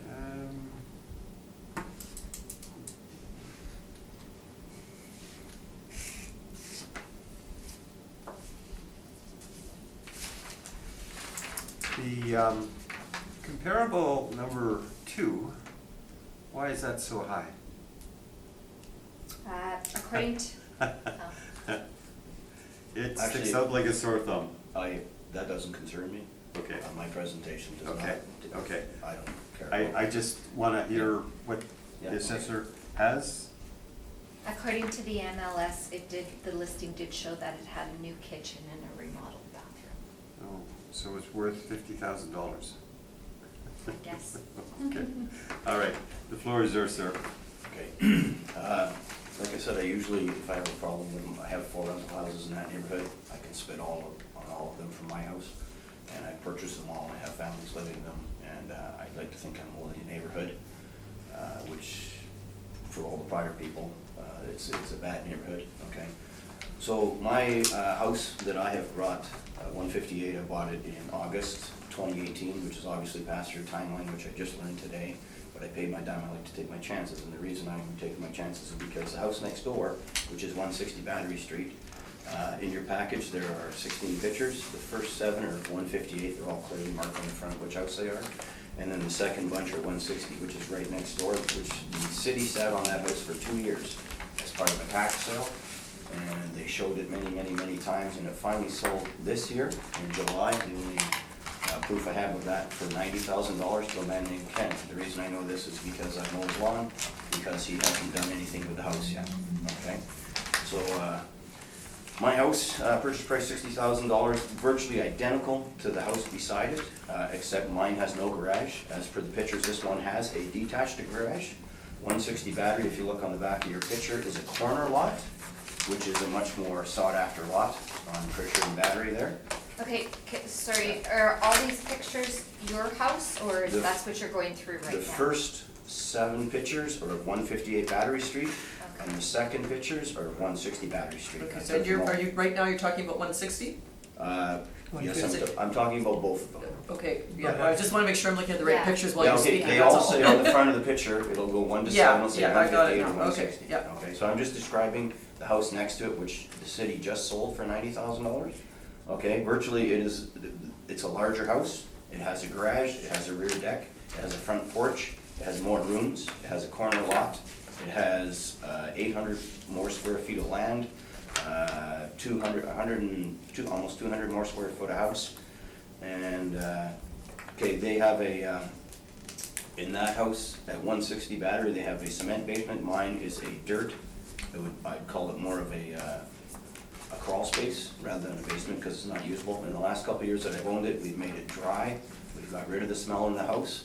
making it a livable house. And I have a tenant in there, it's actually my girlfriend's son, because he works in the city. There's no parking really, there's a small car parking in between, on the left side of 158 Battery Street. You can get a small car in there, but only so far, you can't open the doors if you get it too far. There's no back lane, okay? Basically, I'm saying that my house is not worth the assessment of $112,000. I paid $60,000 for it, and I think it's reasonable to assume that it's probably worth $68,000. Every floor in the house is tilted. It's a livable house, but that's where I'm at. So, for the record, what are you seeking? $68,000. 68,000.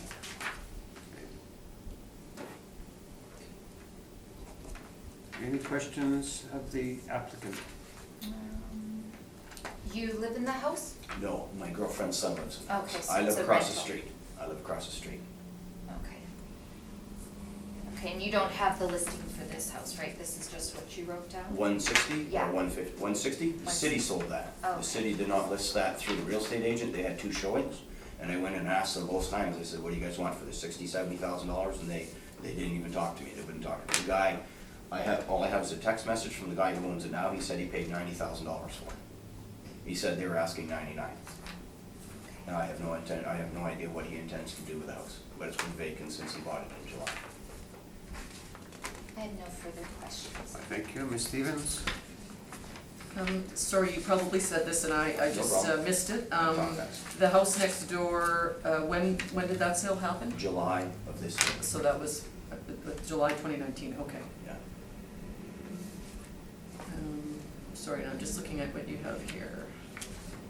Those, the last 3 pages are all basically to show that I paid $60,000. I didn't know what kind of proof you needed. This is my first time. And that was, post-reference, right, August 2018? Yes. Okay. But when I called the city to say, can you come take a look at this, they said this is the venue that I had to do Okay. to change it. Okay.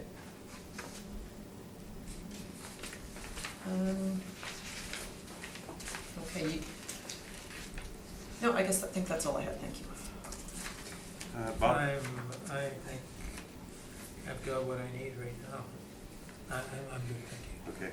Sigvald, I see that there's vinyl siding on the property. Yes, When was that put on? that was long before I owned it. The Okay. house, the exterior of the property is essentially as I bought it, besides landscaping, which I did to get the water away from the basement because the basement leaked. And I got rid of the cat smell in the house and did some painting. And if you look in the pictures, I guess, 2, it's got the original kitchen.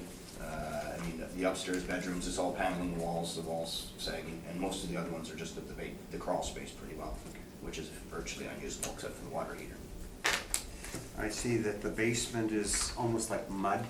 Yes, it's kind of stone walls on one Yeah. corner, and there was an addition in the back. Yeah. So if you look at, yes, it's almost mud, most of it. If you look at pictures 6 and 7, if you look to the far left of 7, that's the back. It was an addition done, and I don't know what year it was, but it's all mud under that, and basically rocks. I see there's wires running underneath there or down the stairs. Okay, downstairs, that's actually a garden hose. Oh, so- That's a garden hose, yeah, because in my rental houses, I don't put outside taps on because kids come by and leave the water on all day. So I put a tap in the basement, so, because he planted some grass, so he could actually, but he has to physically bring it in every night. When you bought this house, who did you buy it from? Lady named Maureen Peel, she was my neighbor for 18 years. Okay. So it was a private sale? It was a Yeah, private sale. But she did have Yeah. other offers. Okay. So, private sale, you knew her, standard financing on it? Yes. Yeah. Yeah. Okay. No problem getting a mortgage? A little bit. That one, and I also own 154 Battery Street. Okay. 154 is 2 houses down, and when I went to get financing for that, I was turned down by 2 banks, and then the third one said yes because they said it was a declining asset. There's a stigma in regards to the north end? There is, and the guy from President's Choice, his name is Michael Valentine, I remember the day he turned me down, and he said it was a declining asset, and they would not give me $75,000 for a $90,000 house. Okay. Leave it with us. Okay. So, thank you very kindly. And sorry to be, somebody's got to be close to being last, Oh, unfortunately. well, that's okay, I learned a lot. All right, Boyd Avenue, come on up. Okay. 1073 Boyd, number 17. All right, we'll get you sworn in or affirmed, either one.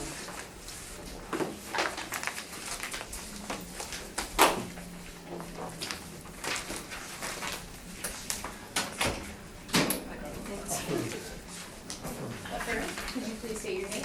Johnny Smolinski. And do you affirm to tell the truth, the whole truth, and nothing but the truth? Yes, I do. Thank you. Do you have evidence for that? Thank you so much.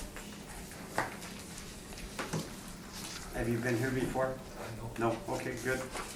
You learned a lot then. Good. That's the advantage to going Thank you. last, right? All right, we will first hear Probably the from only one. Yeah. We will first hear from the assessor, okay? Whenever you're ready. Okay, thank you, Mr. Chair. The subject property has a parcel ID of 14040818,000. It has a street address of 1073 Boyd Avenue. It is in the neighborhood area of 303 Burroughs Central. It is a one-story single dwelling with a year built in 1953. It has 1,014 square feet of living area with a full basement that is finished. It has one bathroom and no central air, no garage. The comparables 1 through 4 are also in the Burroughs Central area. They are one-story single dwellings with ages ranging from 1950 to 1968. They are full basements. Three of the 4 comparables, the first 3 do have basement finish. The comp 4 does not.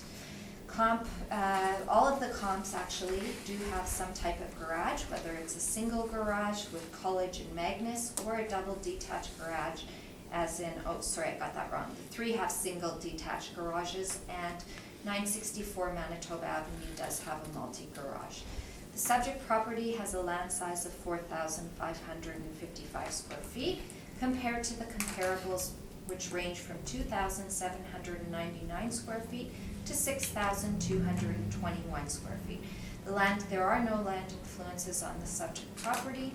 The comparables do have some land influences noted. The comparables 1 through 4 sold from $182,500 to $225,000.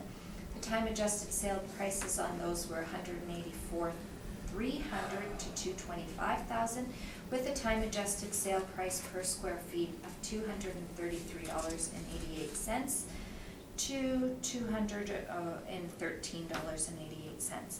The subject property has a 2020 assessment roll value of $213,000 and a total assessment per square feet of $210,006, or $210.06. Thank you. Thank you. Questions of the assessor? Just one that's not really related, but where it says finished basement. I just wanted to know, when they say finished basement, does that mean, like the house right now, like it's got wood paneling in the basement, it's got wallpaper, and it's got flooring, but the ceiling, like it's still rafter showing, like the beams, like whatever? I guess that doesn't matter then. No, we do have down in your subject property that we only have 250 square feet of finished space. Okay. So we do note it that it's finished, but it's not fully finished. We just have it. Okay, I'm just Yeah. curious about that. Yeah, okay.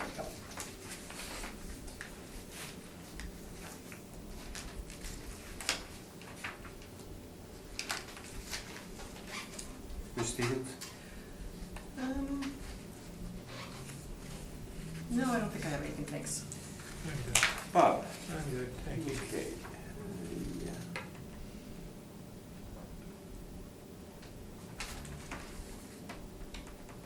No, I'm okay. The floor is yours, sir. Okay, just a brief note though, like what the evidence is there. Of August last year, my home experienced major shifting problems. I contacted Sabre Industries, and they told me that my south foundation wall had sunk between 4 and 5 inches. They then recommended that south side be underpinned to prevent further settling. I gave the go-ahead for the job to be done, and it was completed in May of this year. Then in June, I contacted my real estate agent for an updated appraisal of the house, and that's basically it.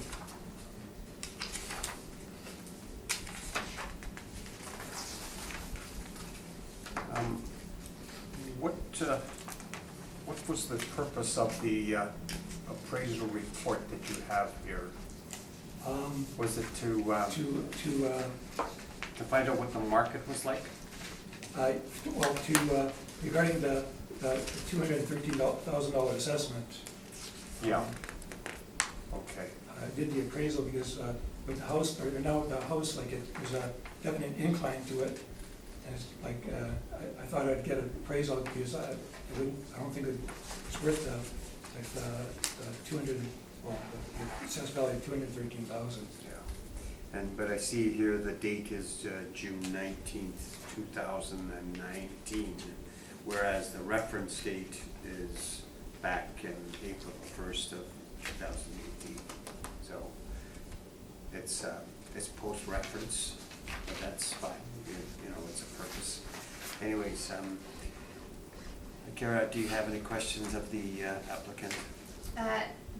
Just to clarify, I think you kind of asked, the appraisal report then wasn't done for financing or No, anything just like to get a reevaluation of the house, because like I have no issues with how the city assesses the value of the house, like whatever. For the last 2 years, I think it was assessed at 208,000, and then I had no issues with that. But then when my house suffered, like from last year in August, like due to the settling, I think it was due to the dry weather, like it's previous dry weather and everything, and like it was just for me it was like a major catastrophe, like whatever. Like I was on holidays for 3 weeks. When I got back, I could barely get into the house. And when I got into the house, like it seemed like everything happened within that 3 weeks. In the spring of last year, I noticed I was hearing like cracking noises throughout the house, but it didn't click what was happening. I thought it was just basic settling issues, whatever. Right? But I guess it was getting worse and worse, and it was just finally, you know. But now when I came back to the house, I totally noticed like the incline, like when you walk from the north side to the south side of the house, like you're walking on, like it's going down an incline or whatever. So if I never had these problems, I wouldn't be here today. But you did fix them, right? You did. Yes, I got yeah. the Okay. Sabre Industries to underpin it, to keep it from settling any further, from making it any worse. Right. Okay, thank you. Ms. Stevens? So, so that was the cost that is listed here of $13,650, is that what it cost you to fix it? Yes. Okay, and you said your previous assessment was 208? Actually, like if you go to the next page, Mhm. like the invoice was actually the total after, like it was, like you put down like it was a $1,950. $12,230. Plus the deposit, Plus- which was. Okay. And you said your previous assessment was 208,000. Yeah. Okay, and it went up to 213. 213 from, okay. And so is it obvious, like in looking at your houses, that these improvements you made to the foundation, is that pretty obvious now? Like, or is it just one of those things you had to pay for but you can't really tell? Can't really tell, because everything's Yeah. underground, everything's underground, like whatever. What they do is they put in 5 piles, underpin it, and they said that's basically to keep it from getting any worse, like whatever, to stop it from sinking any further. Okay, that's all I had, thank you. Bob? I'm covered, thank you. Okay. So what do you think the value should be for the reference year? I guess with the realtor gave like the most probable selling price, I guess he got listed as 185, so whatever he has there. 189.9. Is that what he would probably list the place for? That's what it says. Well, that's the recommended list price, 189.9. So is that what you're seeking? Well, the figure above it, most probable sale price, 185. 185? Yeah. Kara, any questions of the appellant? I guess you're just then indicating your house has gone down in value after everything's been After the fixed. yeah. Yeah, okay. Just one question. Ms. Did the Stevens? real estate agent mention whether, would you have to disclose these foundation issues if you were selling it? Did they mention that at all, or? I mean, you fixed them, so that's why I'm He wondering. would advise if I sell the house to give them, like to prove that the house was underpinned, to show that like rather than not having it underpinned, I guess where, if I sold my house, they wanna know what's on an angle, like what happened, and they would probably wanna know if it was under the pin and that, so the realtor advised that I would have to give a potential buyer Disclose that, that. yeah. Yeah, okay. So, Bob? so, sorry, so after it's been underpinned, is it still sloping? Yes, see, the underpinning was to keep it from getting worse. Worse, as opposed to correcting it? Oh, okay, Okay. okay. So it's they never- apparent that. they Oh, never sorry, jacked it up okay, or anything. okay, that, No. okay, Okay. yeah. So has Sabre provided you with any type of, and it may be here, kind of a statement that, I wouldn't say an engineering statement per se, because I'm not sure if they do that, but to say it is now, despite the lien, it has been stabilized and it is sound, that a buyer coming in with that information would feel comfortable that this is not going to continue? Is there any kind of structural kind of statement that you could provide, other than saying it was leaning and I've done this work? And it may keep going or it may not keep going in the other corner, or just, No, No. just what's there. so a buyer would probably want to do an engineering assessment, evaluation. Possibly, yeah. Okay, no, I just, you would be aware if there was some other engineering kind of statement, okay. You've lived there for a number of years, Yeah. and what's the graffiti like around there, or It's gone gangs? pretty bad. Gangs? It's gone pretty bad, with break-ins and, Yeah. I don't want to walk my truck anymore because like I just keep it empty and if they want to go through it, you're welcome. I think everybody does that all over, no matter where you live. All right, leave it with us, and we'll thank you very much, Okay. and results very soon. Okay, So thank you. thank you. Thank you. We have the individual coming back, and hopefully he will, but what we can do is we can go through some of this here and clean it up. Sure, so Okay. I can leave them, or? No, No, no, no. You have Okay. to go through the ones. We have to go through Oh, some okay. of these, okay? Okay, I'll piecemeal it for you. okay, sure. We're going to do 292. number 4 on the docket. You can read the, Thank you, sir. thank you. You can read the address and the roll number and the value. Okay. The address and the roll number, not the building description, just, You can just give us the value, okay, sure. okay? Okay, the subject is 292 Yeah. College Avenue. Parcel ID is 14032746,000, and the 2020 assessment roll is 210,000. Okay, Just like that? yep, Okay. yep. We'll do number 12. And the address is on Selkirk Avenue. Okay. The subject property is 359 Selkirk Avenue, a 2020 assessment roll value of 146,000. Okay, we'll do number Did 14. we get the roll number on that one? Oh, do you want the roll number? Yeah, Sure. you need, Thank you you. need that right? Thank you. 1401005700. Is that a 000? Yes. Number 14.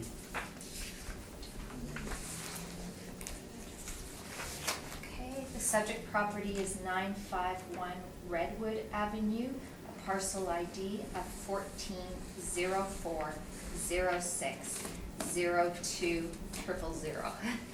And it has a 2020 assessment roll value of 166,000. Okay, we'll do number 16.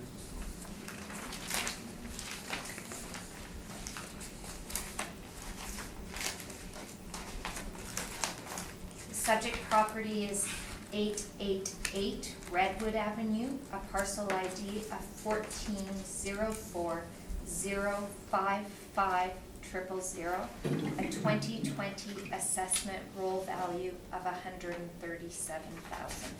Okay, and number 5, you want to just read the roll number. Yeah, just read the roll number and the address.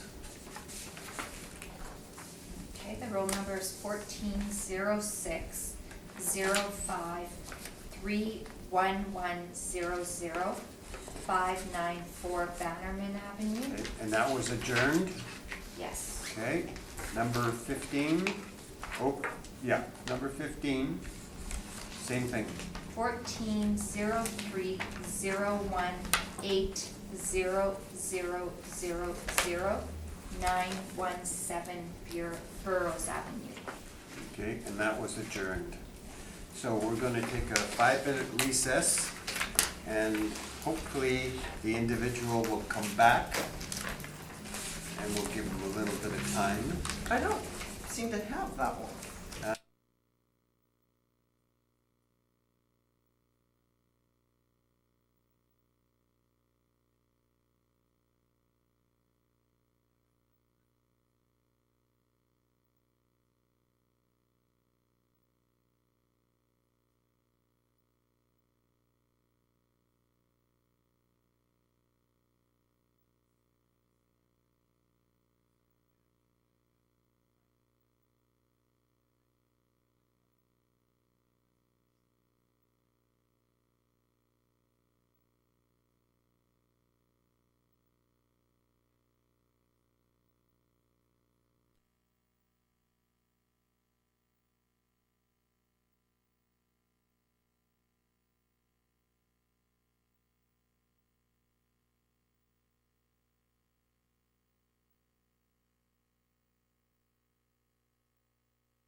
Okay, we'll call the meeting back to order, and we'll deal with, first of all, we'll swear in the applicant.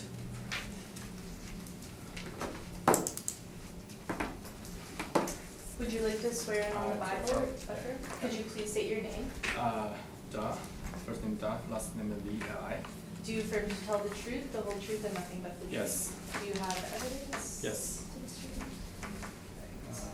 5 copies, please. So this is number 18, Yes. okay.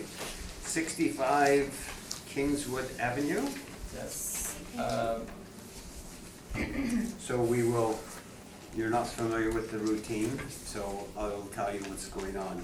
We will first hear from the assessor, and they will describe your property and how they evaluated it. You may ask questions along with the Right. panel members, then it'll be your opportunity to present your Okay. information. Okay. All right? Quick So- question before start. So Yeah. because I only own half of this property. You only own half? Yeah, is that Did fine? both people sign? Did both Sunny- people sign in the application? The registered owner is 1002. Yeah, it's not. Yeah. Okay, it's, And then They- that is you, Yeah, correct? yeah. they've accepted the application, so you can proceed. Okay. You know, Sure. okay. It's been nice to have some support, but you don't. Okay. Okay. All right, so we'll have the assessor take us through your property. So whenever you're ready. you're up. Okay, thank you, Mr. Chair. The subject property has a parcel ID of 08001739,500.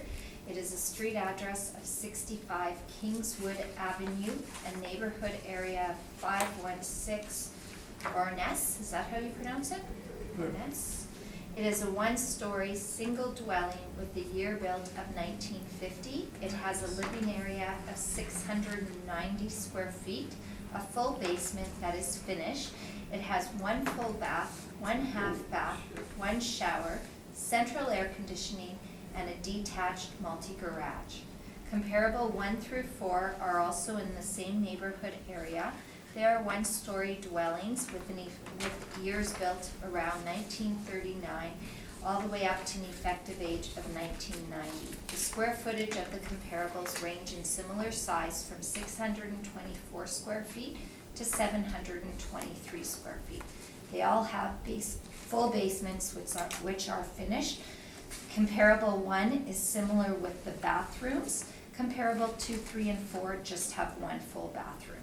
They all have central air conditioning, and all the comparables have a detached single garage where the subject property has a multi-garage.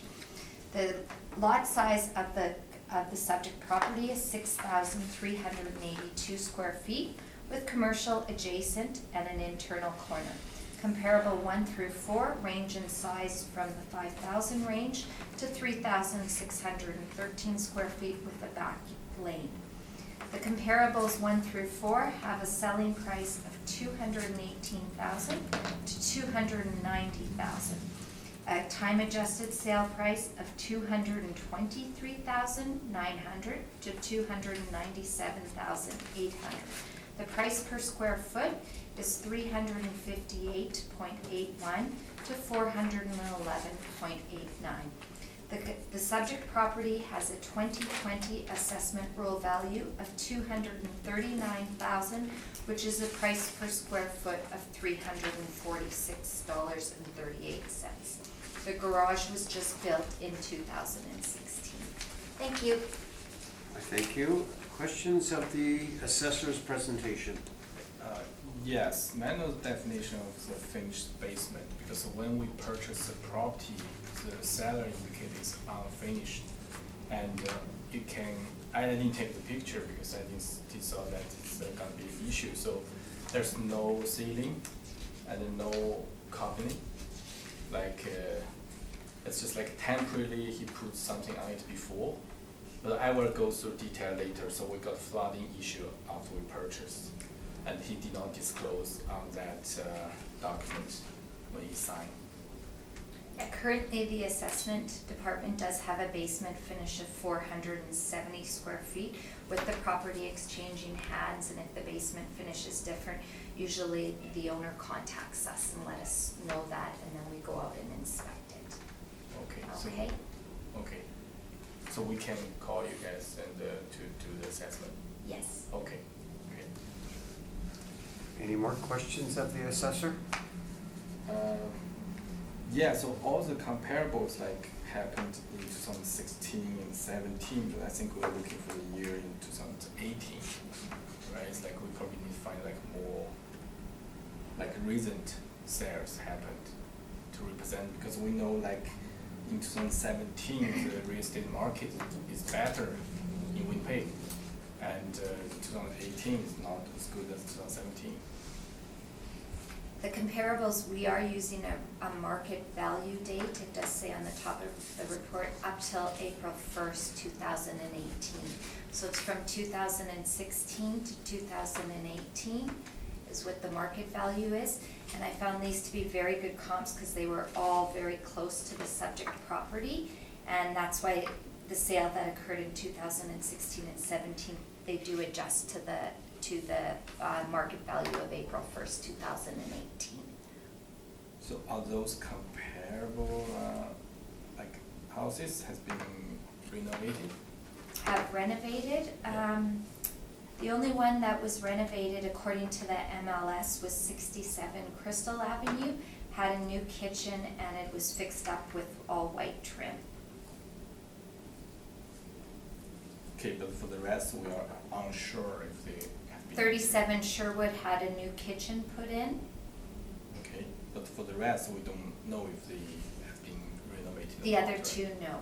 Okay, okay, because the house we purchased is definitely did not done any renovation, and it's they're not in good condition like at all. Like,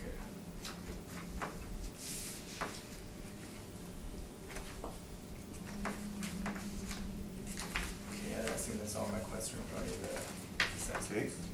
Okay. Ms. Stevens, questions?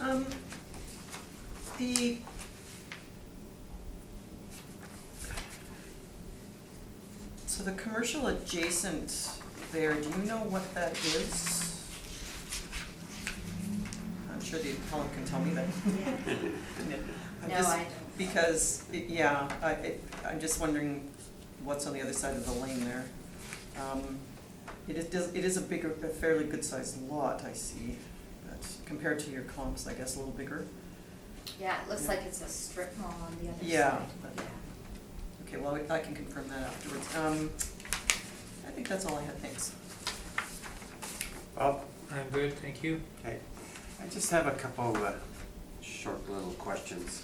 I'm just looking at the square footage for the properties, and they're very, very small. And I can't believe they sell for this kind of price. It's crazy. So, Starter homes, it's what? like a starter home, right? Yeah. So, I'm looking at comparable number 4, and it's like $290,000, and you crank out a square foot rate prior to the sale adjustment, $400. It's bizarre. Okay, so, but nothing jumped out at you, are you familiar with this area? I'm not, no. No, I'm not No. familiar with this Okay. area. I am So- familiar with Yeah. size of house like that, and Yeah. that seems to be what the selling price is But for I these just, houses. I think there's Yeah. a picture in the, yeah. Oh, okay.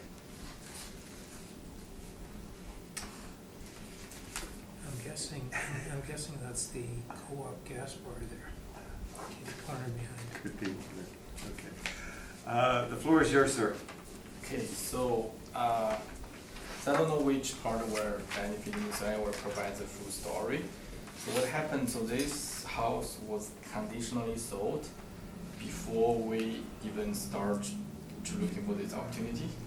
So the original like potential buyer, she tried to convert this house to a kind of commercial building to practice there because it's very close to this one like very small street mall. And this house was conditionally sold and but her application failed. So that's why we got a chance, but we already know that the value is gone. We're just looking for this like a rental property. Like I have a business partner, like we kind of to do like college financings for our kids. So this is like an investment like rental property. So we actually started negotiating in October 2018, which is only like 5 months, about like 5 months, after like April 1st. So I think the sale price is really kind of speak by itself about the house value. So our purchase price, the first part of evidence I provide is $205,000, and that part we did not know like there would be a flooding issue. I will talk about later. So you can see the offer is accepted on October 31st. So I think that is really kind of strong evidence to show the real estate market, what's the price range for this kind of house in 2018. And the second evidence I provide is comparable, like we just recently find is has been sold on March 13, 2018, and it has like 3 bedroom and finished basement. And from my understanding, like the house we purchased is not, the basement is not finished, and also the realtor kind of told us before already. So I think our house's value should be lower than this one because it's sitting beside like kind of main road, very noisy, and also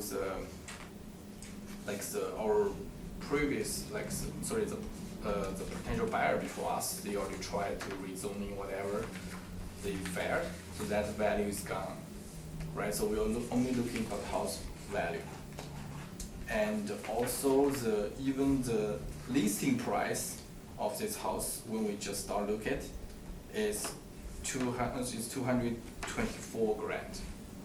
It's even lower than the assessed value, right? So that's another evidence. So the third evidence I'm going to talk about is, so after we purchased, so starting the February 2019, when the snow is melting, we got serious flooding issue. I think the previous owner was hiding this issue and did not disclose to us before. So we hired a professional engineer to do assessment, see how's going on. You can see even from this picture, it's like there is a dry wall, but is that finished basement? Not really, right? So before the owner just puts a cabinet on top, it's like not this kind of been sealed. It's very like temporarily. I think he just tried to cover those watermark. And also the reason he puts the drywall on is like he wants to cover those big crack on the foundation. And so this is like, we talk to different people and they are working on a code for us. As if we want to fix the foundation, it's probably going to cost us somewhere at least 30 grand. But we didn't get a chance to gather those evidence yet. And my partner, he know a handyman, like to ask him to provide a code which is with a minimum like cost, just to fix the issue temporarily, which is replace all the whipping tail. But this will not be a permanent solution. If you can see the picture on the second last page, on this engineer's report is page 4 out of 4, there's a big crack on it. So we are still working on like the full code to fix the whole thing, and we are suing the previous owner because he definitely is hiding these things from us. And also, our tenant was not very happy and asked us to reduce his rent by $300 per month. It's starting, I think, February or March. I don't know exactly the date, but and also I need to disclose, so this code is like very minimum charge to fix the problem temporarily. And also that handyman does not know how to use computer. So my business partner, he helped that guy to produce this kind of a code on computer base. But it's according to what's the handyman's request. And if you can see the weeping tail is like per feet is 150, is very cheap. I don't think we can get that cheap price with like normal size of company. Usually they charge like 200, even more per feet to replace the weeping tail. So yeah, so I think like the value of the house even should be lower than what we paid. Excuse me. So what do you think the value should be? Should be somewhere around 180 to 190.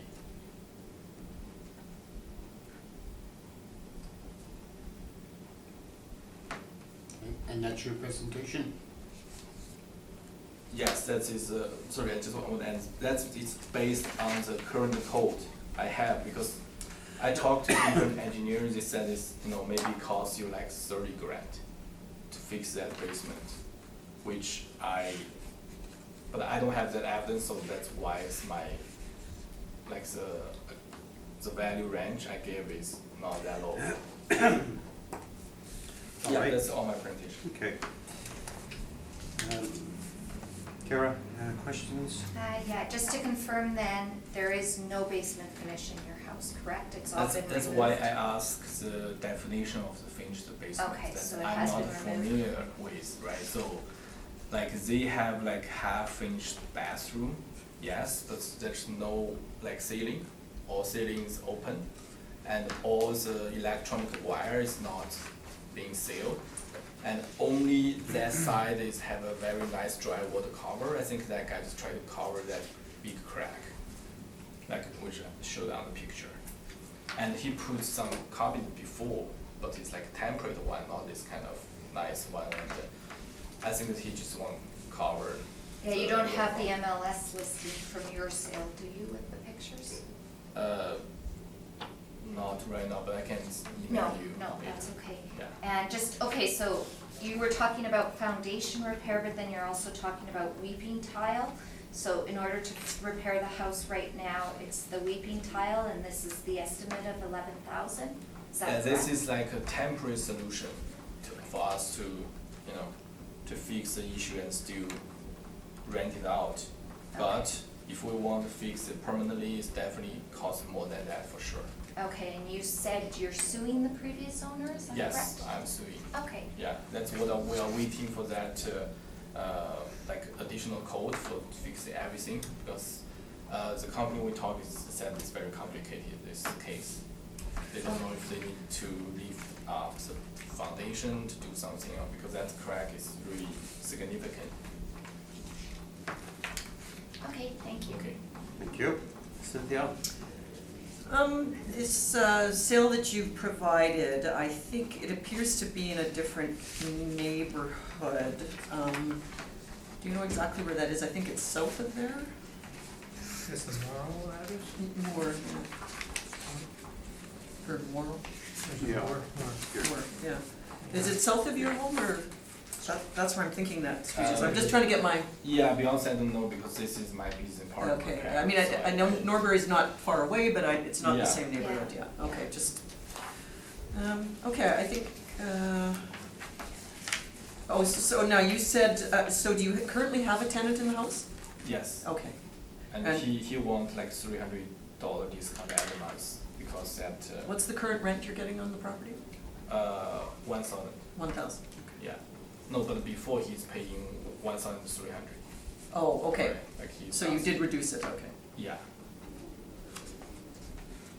Okay, that's all I have, thank you. And also the inside, sorry, we're at inside condition very bad. So our tenant, he paid by himself so far to fix those plumbing issue, and he even take out part of drywall on the main floor. I didn't get a chance to go to look at it yet. Oh, and that was the other thing I wanted to ask you. You said it was very busy, so what is across the, so you're on a back lane there? Like by looking at the map, side lane, I mean? Yeah, this layout is maybe like special. There's a back lane over there, and It looks like there's a side lane as well, so that. Yeah. So is that like a gas station, or what is that next to there? I think it's. I'll be honest, I don't know what kind of business, but it's not. You're not sure what it station. is, okay, it's commercial, yeah. It's commercial type. Okay, well, and it's a block off or so off Firmer, okay. There's a Tim's over there. Well, it's a doctor's office right on the corner, and the optometrist next door, and then the big one is the Red River Co-op. Is this road goes straight through to Superstore, I think?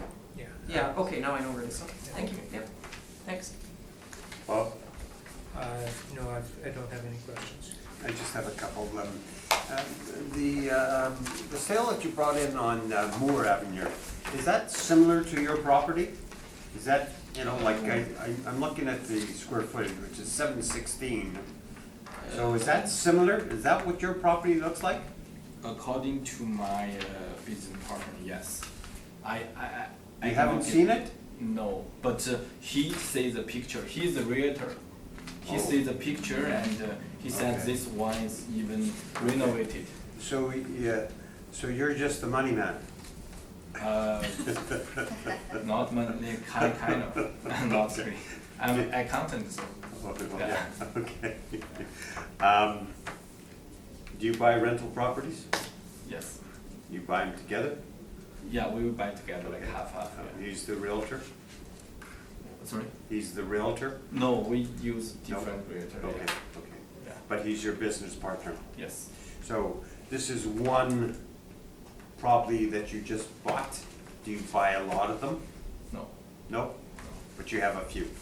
I have one more condo. Okay.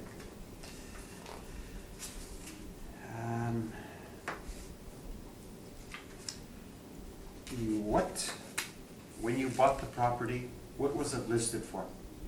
What was the Listed price? list price, yeah? 224,900. Okay. And your final purchase price was 205? Yeah. Okay. Standard financing on it? Yeah. What do they want down, 25%? Yeah. 20%. 20%? Yeah. You have an appraisal done? Yeah. Yes. I think I don't know for sure, but I think a bank did. So, you said you are suing the vendor? Yes. Okay. And do you have a figure in mind that you might be after? Probably the cost to cure or to remedy the leaky basement? And you had mentioned about $30,000? Yeah. Is that what you're after, or? I think more plus our time, like waste Okay. our time, right? Yeah, okay. Yeah. So where does this stand right now? We are waiting for that officially coding from the construction company. We already done the Mhm. engineer report, Okay. so we know So, what's going on. So You bought this in December, so, what are the legal proceedings up to this point? the leaking is like it's come and go. According, I didn't live there. Okay. According to Yeah. tenant, it says if the rain is heavy, it come in. Okay. And we cannot put new cabinet on it because it will ruin everything after the water is coming in, right? So I think the mistake we made is that we purchased this property in winter, so there's no water. Yeah. Okay. Right. So, just for the record, you're seeking 180, 190? Yeah, between Yeah. about that. Okay. I think that concludes, unless you want summation. You want to add anything further to us? No. No. Yeah, that's it. All right, then I thank you for coming this afternoon. Thank Glad you made your appointment. Yeah, thank you everyone for waiting for me. Okay, Thanks. you're welcome. And results very soon. Okay, Okay. thanks, thank you. you.